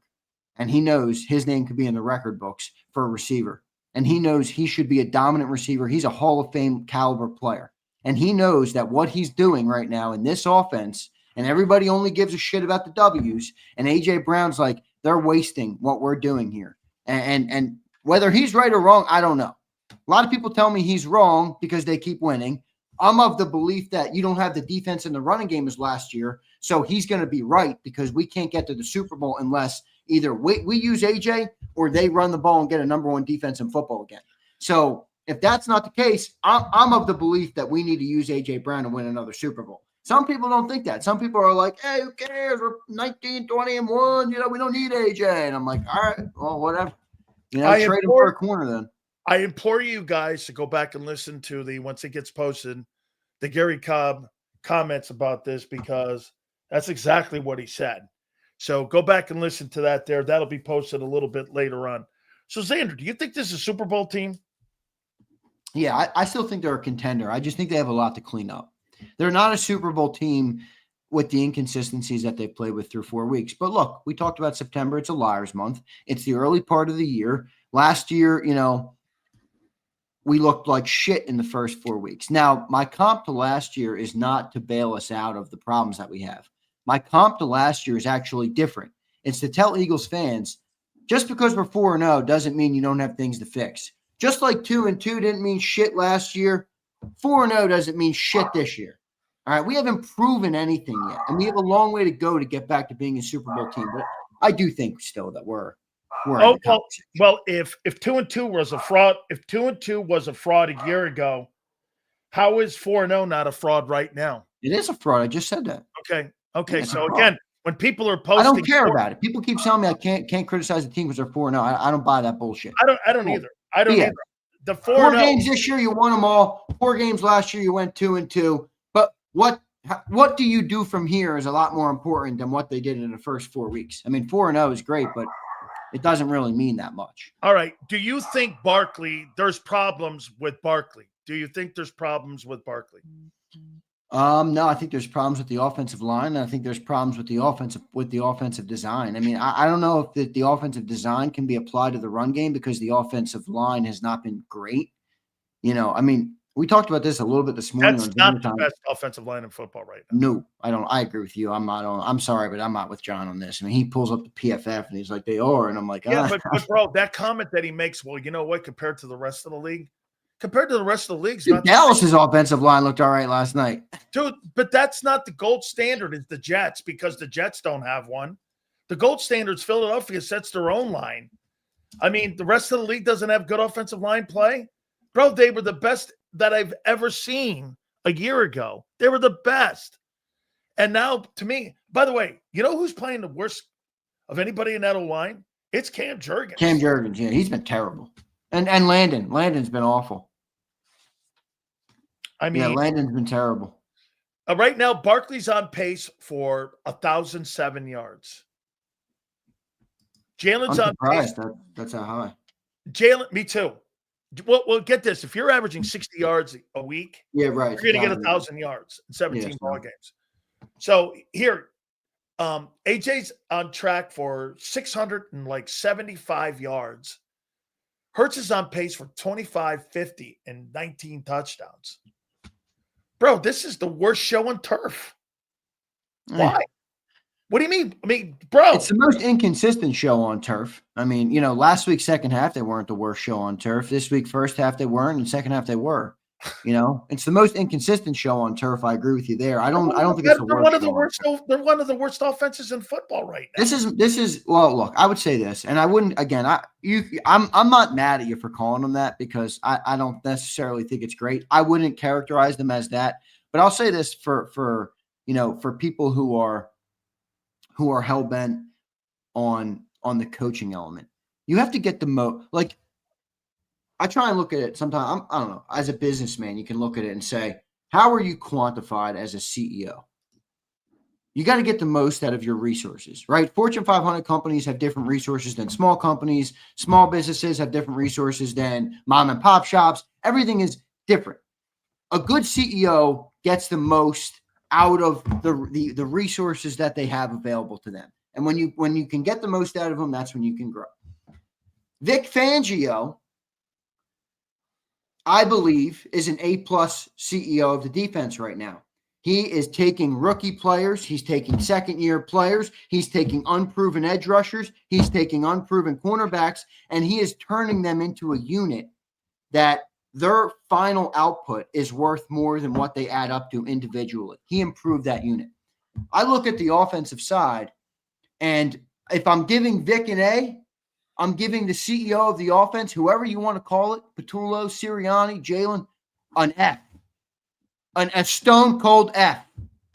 You have a $255 million offense, and you're ranked at the bottom of the league in everything. Everything. Running, too. Everything. Running, passing. Do you know, depending on tonight, the Eagles could be the 31st worst passing offense. And get this, the 25th in rushing. You tell me, Xander. I mean, you've got $200 million invested in that. And think about that, though. And Fangio is getting better, getting more out of his $50 million defense than the CEO of the offense, who's got every asset possible at his disposal. And it looks like dog shit. And the number one asset in that unit is not happy about it. I'm firing that CEO. I don't get it. Don't you agree, though? Yeah, completely, man. I mean hey, what are you doing here, dude? I mean, I don't. Now, this is where you and me are going to disagree big time here. I know. You think the defense is playing well, right? I think they're playing good considering the circumstances, yeah. What's the circumstances? Give me context. What do you mean by that? What I mean by that is you had an offense yesterday that didn't complete a pass in the second half, had five straight 3-and-outs, and a team that really, and again, I'm with you where you can't just say, hey, if they didn't have those two plays, but They gave up 2 big plays, and for the exception of those 2 big plays, and again, they do count, they are knocking the grade. They played pretty damn good. And most times you get 1 3-and-out, it can hurt your defense. They had 5 straight 3-and-outs in the second half. 5. You know how hard that is on dudes that are 300 pounds, 280 pounds, 260 pounds, cornerbacks who are running with receivers all game? You know how hard that is? That's hard to do. So considering that, and considering you had a similar output in the first half last week, I think the defense has done a pretty good job. In fact, I would go as far as to say is if you didn't have this defense doing what they've done, creating the takeaways, doing some of the things that they've done, I don't think you're 4-0 at all. I think they're a much bigger reason for the 4-0 start than the offense is. So they gave up 376 yards in total offense, 5.5 yards of play per play. They gave up 104 yards in rushing, not terrible. 270. What did Baker have? 289 in passing. 2 wide receivers. I should say, I'll take that back. A running back and a wide receiver both went over the century mark for receiving. They had the 2 turnovers, and they basically almost had 400 yards in total offense versus the yeah. I mean, I think that Tampa had a lot more chances because of what we just talked about with the 3 being behind. Look, you're right. I mean, the overall numbers they don't jump off the page yet. They're not like, hey, they've locked teams down to 170 yards. But part of that is you need an offense that moves the ball. So you're saying this to me, and I don't believe you're wrong here. You're saying the inability of the offense not being able to move the sticks in those 3-and-outs allowed Tampa to be able to keep that defense on the field, which it's still maturing and getting better and still learning, gave them, because they were able to steal opportunities and get possessions for them to be able to get back in the game. Because remember something, Xander, if I'm not mistaken, correct me if I'm wrong, didn't you guys have like a 24-6 lead at the half, 23-6 at the half? And they came all the way back to make it a 1-possession ball game. Right. And remember, in that time frame, this is where the offense killed them. Because well, that's what I'm saying. You're saying that Tampa, they allowed think about this. Tampa had all that time to get the score close, like you just said. And in that time, they also had 2 turnovers where the Eagles had 2 takeaways and 2 4th-down stops where the Eagles, which is basically not a turnover, but it's a turnover on down. I count that like a turnover. So the Eagles, that's how many possessions Tampa had. They had enough possessions to get the game close and also have 4 turnovers, 2 turnovers and 2 turnover on downs in the second half. That's how many opportunities they had. And then the week prior, if you look at the Rams game, speaking about this defense, I know the Rams had a lot of yards again, which is why they're not graded high, but hey, 4 straight field goals, for that team. That's arguably the reason the Eagles were able to come back and win. So, that's where I think the defense, while, it hasn't been what it was last year, I think they've shown a lot of good things. I think they're still a work in progress, but I think they're way ahead of schedule. And, they've been the reason the Eagles have been able to have 4 wins. I honestly believe that, I'm going to make a point to you. If this offense continues to do this thing will melt down. Not to the 23 meltdown, but you'll have problems with your secondary. You'll have problems with guys staying on the field. You're not deep at the tackle. You're already seeing injuries mount up on the defense. That's right. 5 straight 3-and-outs will make that problem exacerbated. That's a bigger problem when you have that. And that's where I think, my thought process on the sustainability of this team goes. Because last year we talked about, can they do this? Can they win all the way to the Super Bowl? We all kind of doubted it until it happened, and they ran their way to a Super Bowl, which is unheard of in the modern NFL game. Eagles were able to do that. They did that with a great running game. They did that with a great defense. Now you're looking at a team right now offensively that hasn't been able to run the ball, hasn't been able to pass the ball with any sort of consistency. If those problems build up and you think you're going to rely on a defense that can save you from 5 straight 3-and-outs every game, I'm sorry, but that's an unfair expectation for the greatest. That's an unfair expectation for the 85 Bears. That's an unfair expectation for the 24 Birds defense. That's an unfair expectation for any defense in history. Offense has to move the ball. So that's where I think my concern is with the sustainability, I guess you will, of this offense, because they're going to have to move the ball better. Now, optimistically, I can look and say, the second half last week was great, and the first half this week was great. How do we just kind of get it a little more consistent? How do we make the lows higher? Because the lows right now are too low. You know, they're going through these peaks and these valleys. It's like 2 great halves, 1 worst half you'll ever see. I mean, literally, statistically, that's how bad the first half was last week and the second half was this week. The output was that bad. So, I don't know, historic levels of badness in one half of football. It just has to be fixed. That can't happen. What about Bryson Daly Hurts? How well do you think he's played? Oh, come on. Well, 0 for 8. I mean, I don't know about you. I'll say this. I rewatched the game. I rewatched it this morning, and I've been rewatching it again now during your show in the first hour. I think Jalen Hurts was fucked up after that hit. Honestly. Dude, I don't see Jalen struggle to get up much. Jalen got bonked in the head. He's on the ground. He's like almost he rolls again. Shocked they didn't take him out. He doesn't pop right up at all. So I'm watching that hit. And by the way, AJ hit the ground. It wasn't the hit. It was the head hitting the ground. Right. AJ Brown's standing right there walking next to him, and he doesn't even help him up. So for anybody that wants to put those pieces together and think, hey, who's the tweet about? Maybe it's about Jalen Hurts. You know, I don't know. I think that factored into Jalen Hurts. But I'll say this. Jalen's got to take some sort of responsibility for the inconsistency on offense. You're the quarterback of football. To what level? A big level. Like being more involved in the play calling, being more involved in the asking his teammates what they think.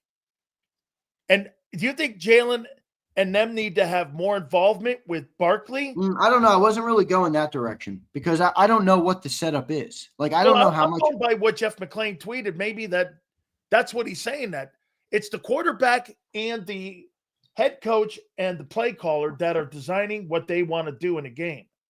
Is it more responsibility for Jalen to turn around and go, what do you guys want to do? That tweet meant something, dude. Yeah, I know it did. I just don't know, so I don't have a perfect answer for you. Well, I don't know. You know what? Because we have reporters that won't tell us all this backstory stuff. They won't. That's exactly right. Guess what? Because they're all afraid to lose their key card. Nobody will admit that, but they're all afraid to lose their key card, including John Mack. They've already told John McMullen, for people that don't know, he's already been threatened to lose his key card because we have Sileo on our network. So the key card thing is a real thing. And look, it's hard for me to criticize reporters. I know everybody will, but Sills, you'll understand this. I do, and I respect These dudes put food on their table by being able to walk into the NovaCare complex. I'm not looking to be a jackass like that. I'm not looking. They don't want to give it out. You know, what are you going to do? No way. That's how these guys feed their families. Is they walk in there and they're reporters. Absolutely. So they can't say shit, and they don't say shit. Xander, I am not in any way putting someone on blast for that because I know how it works. I totally do. Yeah. But when you're saying things like that, I get to say things like this. And if you're going to go there, I'm going to go here. And that's why we get to go this, is because you know why? AJ's fucking talking about somebody, bro.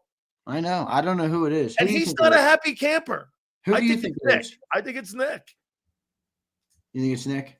I do. There's only one guy who has autonomy over the players that's not named Howie or yeah, I agree with you. It's not Howie. Well, if it's not Howie, it's Nick. I'd go as far as to say it's definitely not Howie. Like, there's no okay. way. So I think AJ likes Howie. Okay. So we eliminate Jody pays him. Yeah, well, that's why. That's why I'm saying I think he likes him. I got it. Okay, so we eliminated him.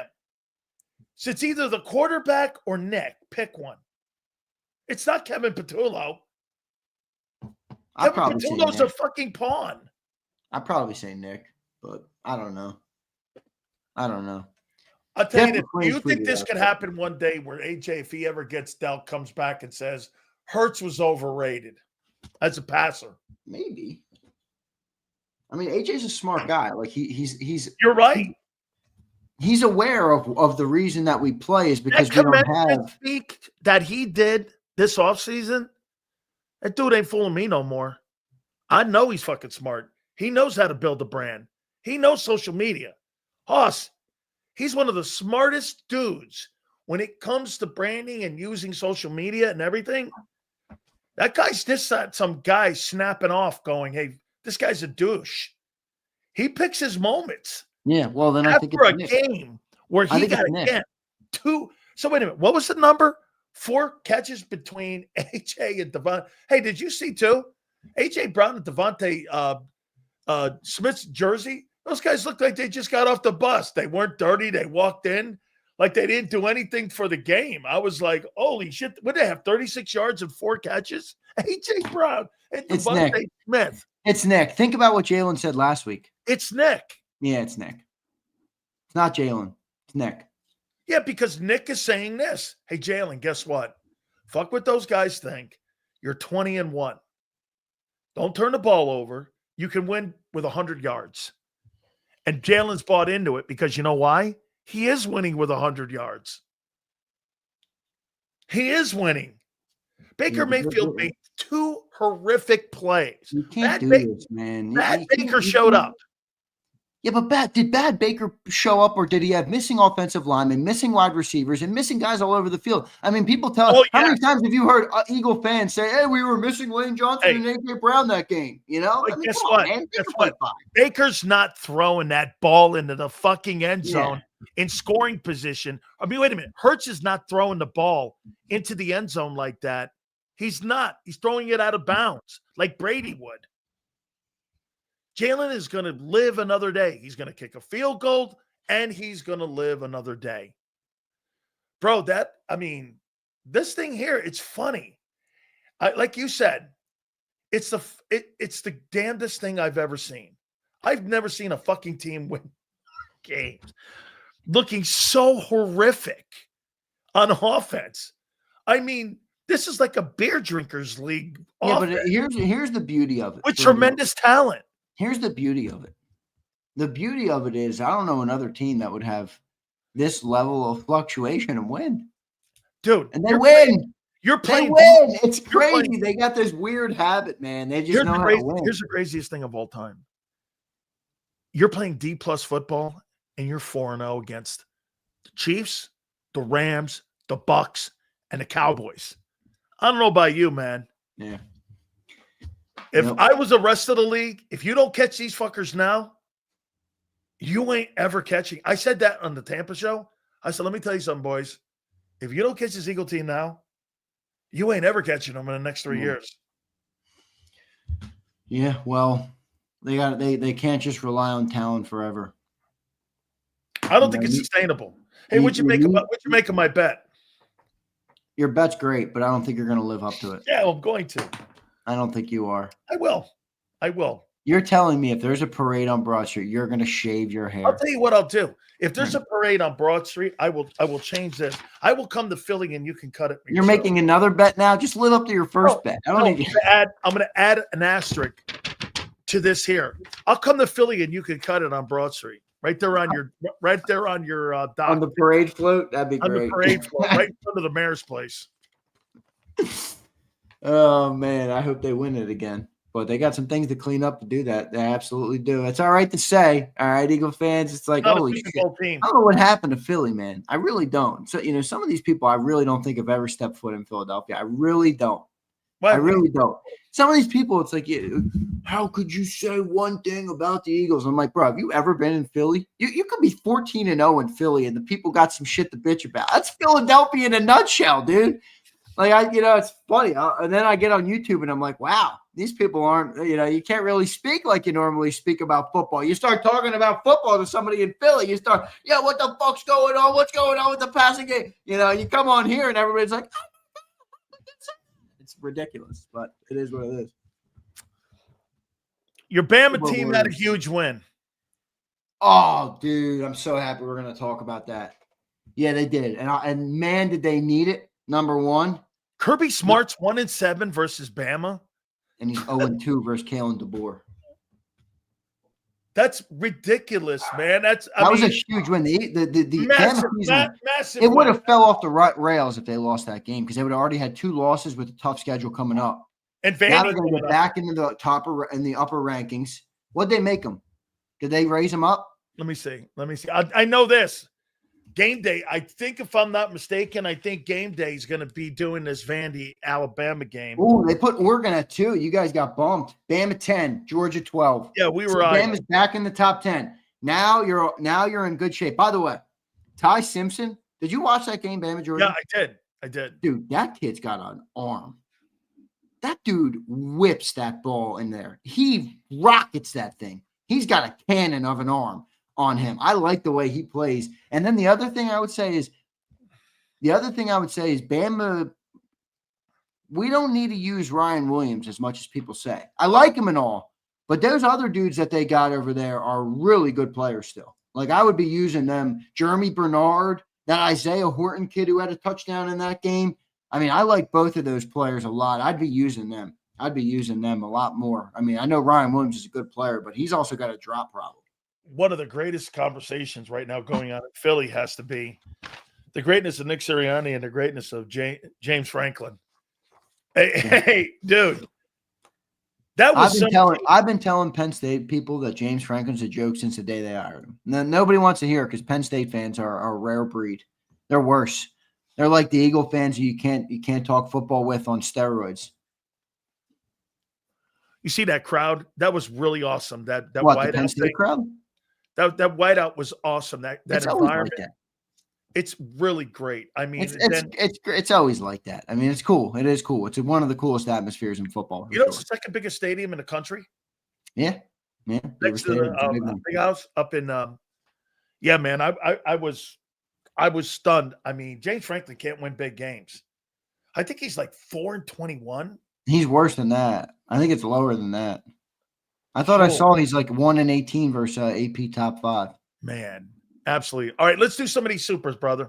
Yeah, let's do it. I want to give away a JAKIB hat. I don't know how many super chats we got, but here's Kimberly. Frank Reich coming in can help neutralize the offense. Not till December, first week of December. Jalen was forcing it to AJ. Guys, you have 10 minutes. If you guys give super chats, I'll enter you in. There's only like 8 of them, so we'll have only one winner of all of them. Mauricio says Jalen was forcing it to AJ. I think it's Nick. Yeah, I agree. Yeah, but you know those targets. Those targets seem like. Did you hear what Emmanuel Acho said? He goes like this. They were like, "Hey, here's some targets to make you feel better," and they were really non-impact targets that they had for the guy. You know what I mean? Guys, super chats. You guys get a shot. They were BS targets. They were BS targets. You got a shot to win that lids on Xander's head right there. Make sure you bring Here's it Pump. Pump says, I mean, of course it's Nick. We hired the passing game coordinator of the 28th passing attack to be the OC. Pure comedy with these dudes. What? Look, I know people love to chirp at Pump, but he's right about that. Dude. Passing game sucked last year. Wait a second, though. Think about it.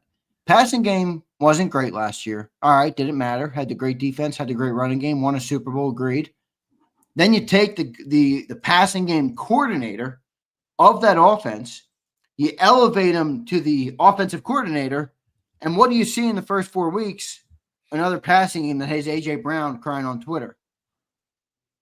I'm with you, man. I don't know. It's like, is it as simple as like 2 + 2 = 4, everybody? It was almost like you know what I mean?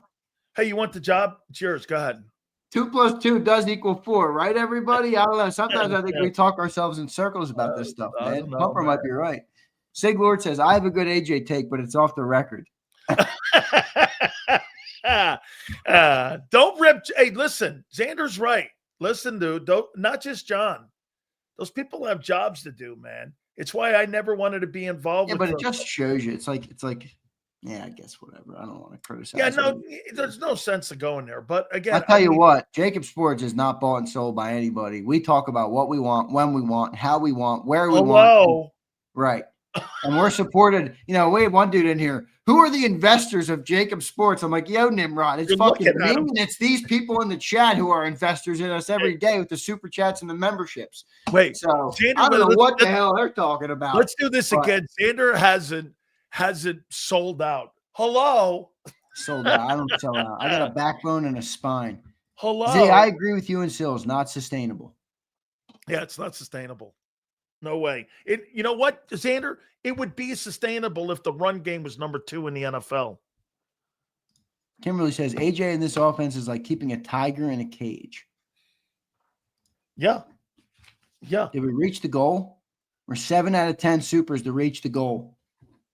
If you don't reach the goal, you guys can kick rocks. Actually, if they don't reach the goal, we're going to do Here it. we go. We got another one. We might reach it. We're at the 8, up to 8 now. We need 2 more. JD3 said, shout out to all the Dion haters. He turned a Pac-12 doormat team to a Big 12 doormat team. I don't know how anyone's doubted him. Hey, JD3, he's 15-15 right now. He's 2-3 on the season. I'm trying to figure out where we're going here. I mean, where are we going? He's a famous coach, but is he a good coach? I don't know. And then, of course, his kid's on the sideline doing this shit. Oh, my God, Dilly got a shot. I didn't. Like you were like a 5-year-old in a playground, and somebody got a chance and he didn't. Holy The Browns shit. went to Dylan Gabriel. That dude stinks. Why? I know. And they got homie there at the third quarterback in Cleveland. Yeah, Hey, but by it the won't way, be I want to ask you one more time here, man. How you doing on that Packer team? How you feeling about them? well, I still feel like they're the one thing I love about the NFL is that any given week it really can Week to change. week. It's so week to week. But the Packers have a lot of players, man. Like they put up 37 last night in regulation, and they're missing like 2 or 3 different receivers out there. Tucker Kraft was a little bit banged up. I know he played last night. So I think the Packers are going to be there, but I'm not a believer in them to be the clutch team in the playoffs. I'm just not. And until they prove it to me, I'm going to have the same take. They got a good roster. They got a good opportunity in front of them, but they got to prove it. They got to earn their stripes. The Eagles have earned their stripes. They've won quite a few playoff games. The Eagles have earned their stripes. The Packers have not. That's right. They have the equity, man. I mean, end of the day here, for me, I want to see more of it. I told you guys, even when they were 2-0, I'm like, yeah, I don't know. No. Yeah, I don't know.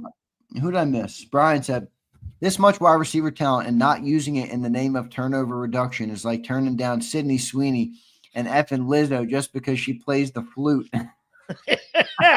Hey, man. I mean, I like AJ. Brian, you have to go. He hits us with a she plays the flute.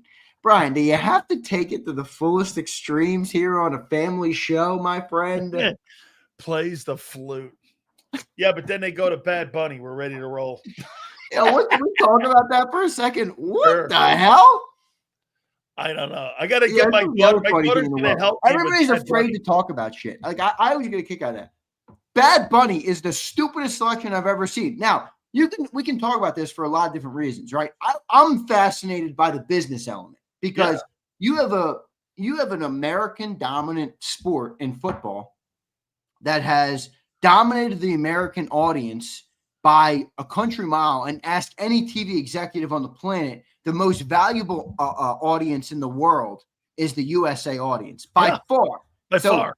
They're making a gamble to not play to any of the American audience and look for, and I guess look for more of that international audience and where they are trying to. And youth? 1834.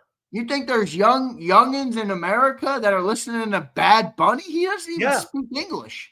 Yeah, dude, check out the Grammys. When that guy went on stage, I legitimately don't think I've ever heard a Bad Bunny song in my life. I don't know. I haven't either. But again, they're not trying to appeal to us. They want a younger audience. That's a gamble from a business perspective. That's right. That's what you're saying. Yeah.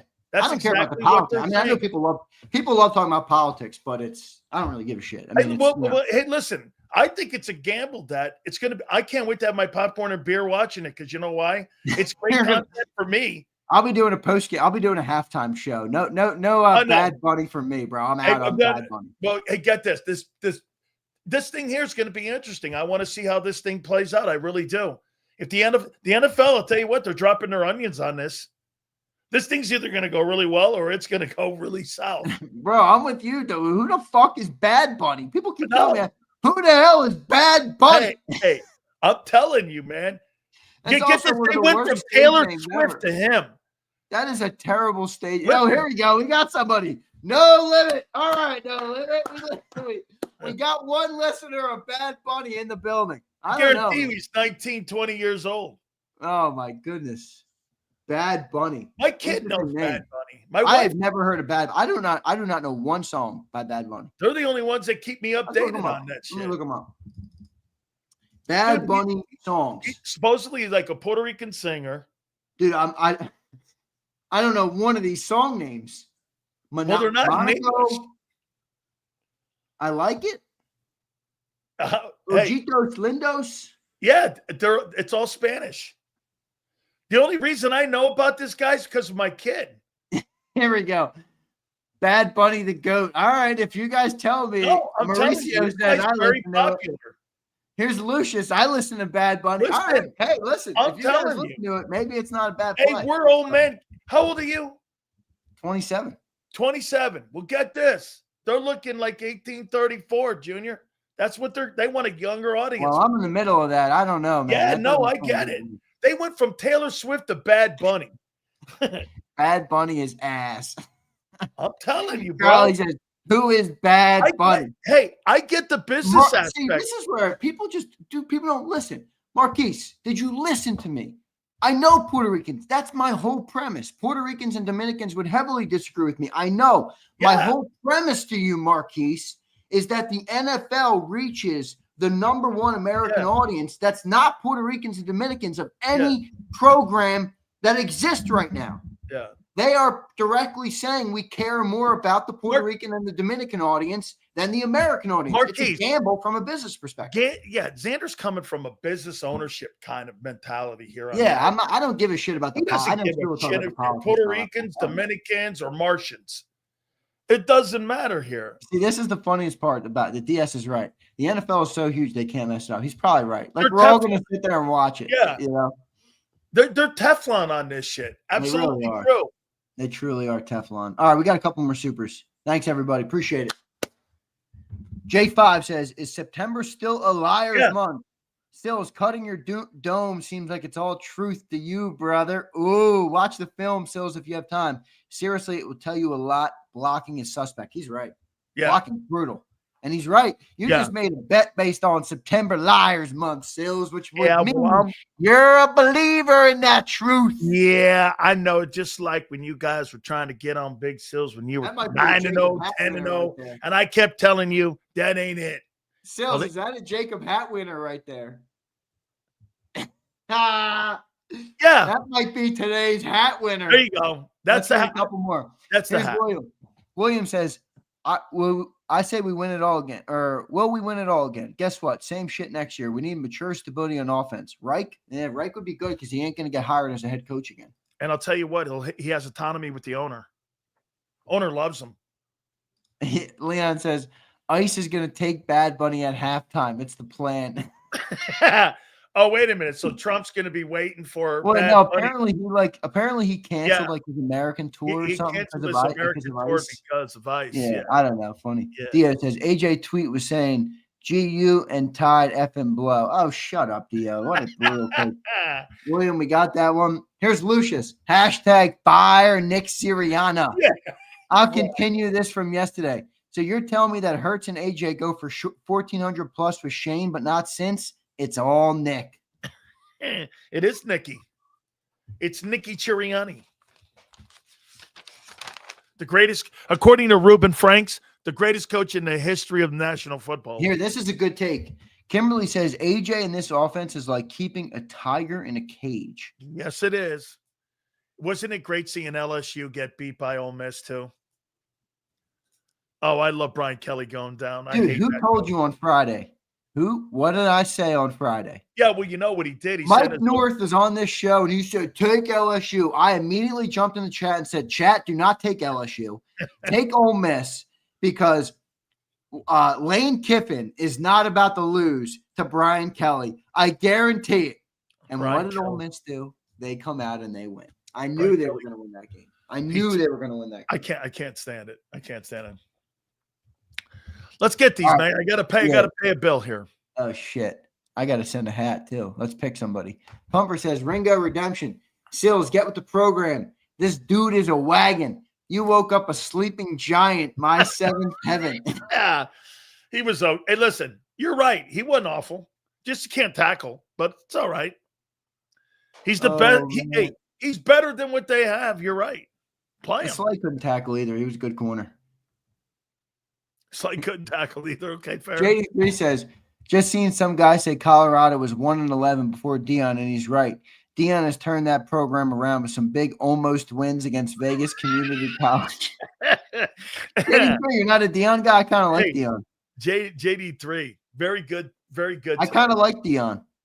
Yeah. Well, not gonna lie. I'll tell you what, he's famous. I don't know if he's a good coach or not. He's famous. I think he's a good developer of boys to men. Okay. I don't think we have enough proof of that yet.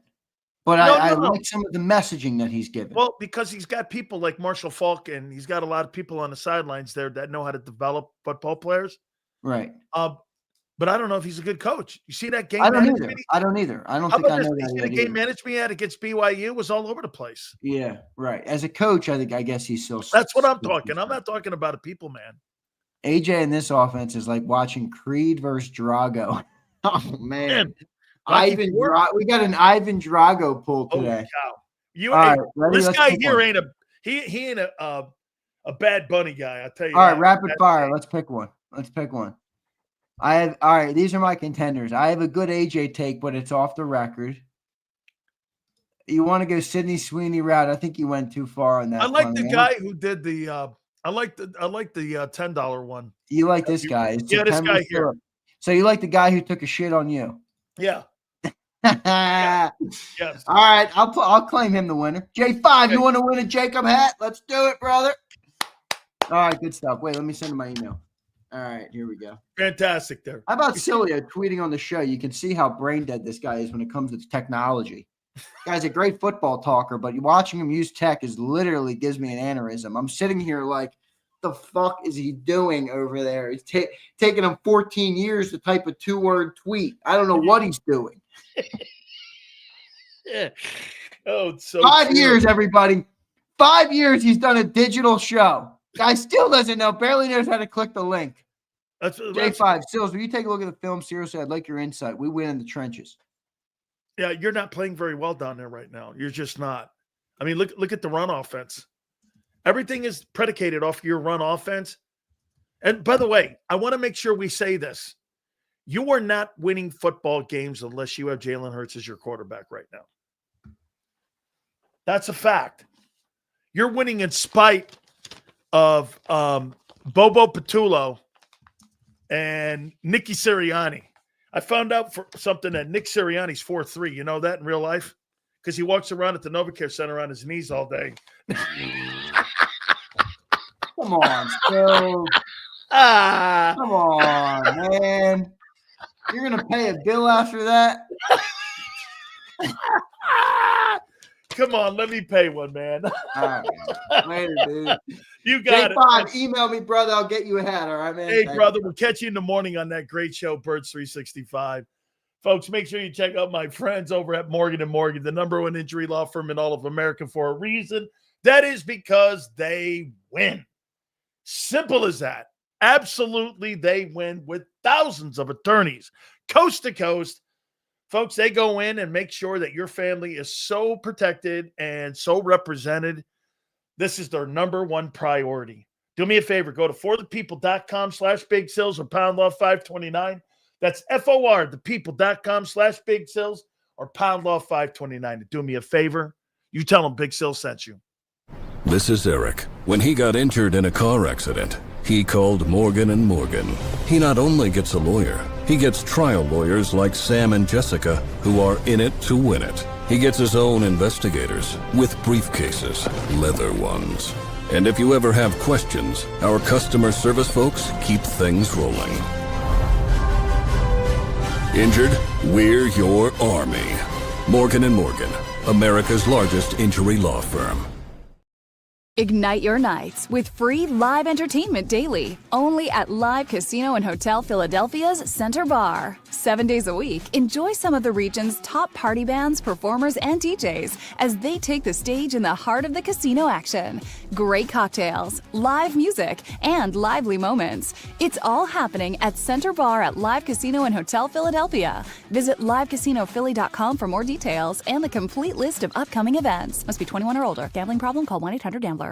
This is Eric. When he got injured in a car accident, He called Morgan and Morgan. He not only gets a lawyer, he gets trial lawyers like Sam and Jessica who are in it to win it. He gets his own investigators with briefcases, leather ones. And if you ever have questions, our customer service folks keep things rolling. Injured? We're your army. Morgan and Morgan, America's largest injury law firm. Welcome to the Jet Setters and the High Rollers, to the Shot Takers and the Tastemakers. Welcome to the Viewfinders, the Thrill Seekers, and the Night Owls. Welcome to everything you could possibly want on one 5-mile island. Welcome to the Wildwoods. Book your stay today. In our hometown, we all look out for each other. We go the extra mile to lend a helping hand. We step up to keep our communities going strong. And at Independence Blue Cross, we're here to keep you going strong. We've been deeply rooted in our communities for more than 85 years. And that connection to members has earned us our spot as the #1 health insurer in the region. So while you look out for your neighbors, know IBX is always looking out for you.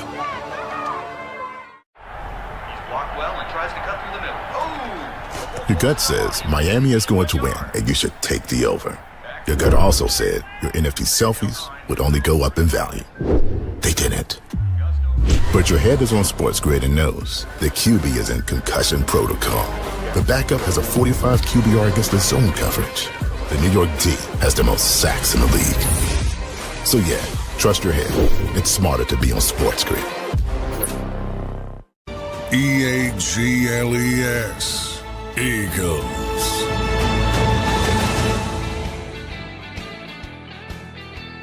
Howard Eskin tomorrow at 4:30. Also, next Tuesday, not this one, next, Doug Peterson is going to join the program. World champion, Philadelphia Eagle head football coach will join us at 4:30. Got a bunch of people coming up here. Some Denver Bronco folks, too, are going to be joining us this week. So, guys, have a great one. Big Z. Joe, thank you very much. 2 to 6. Please hit the like button on the way out the door. We shall see you tomorrow going 2 to 6, and we'll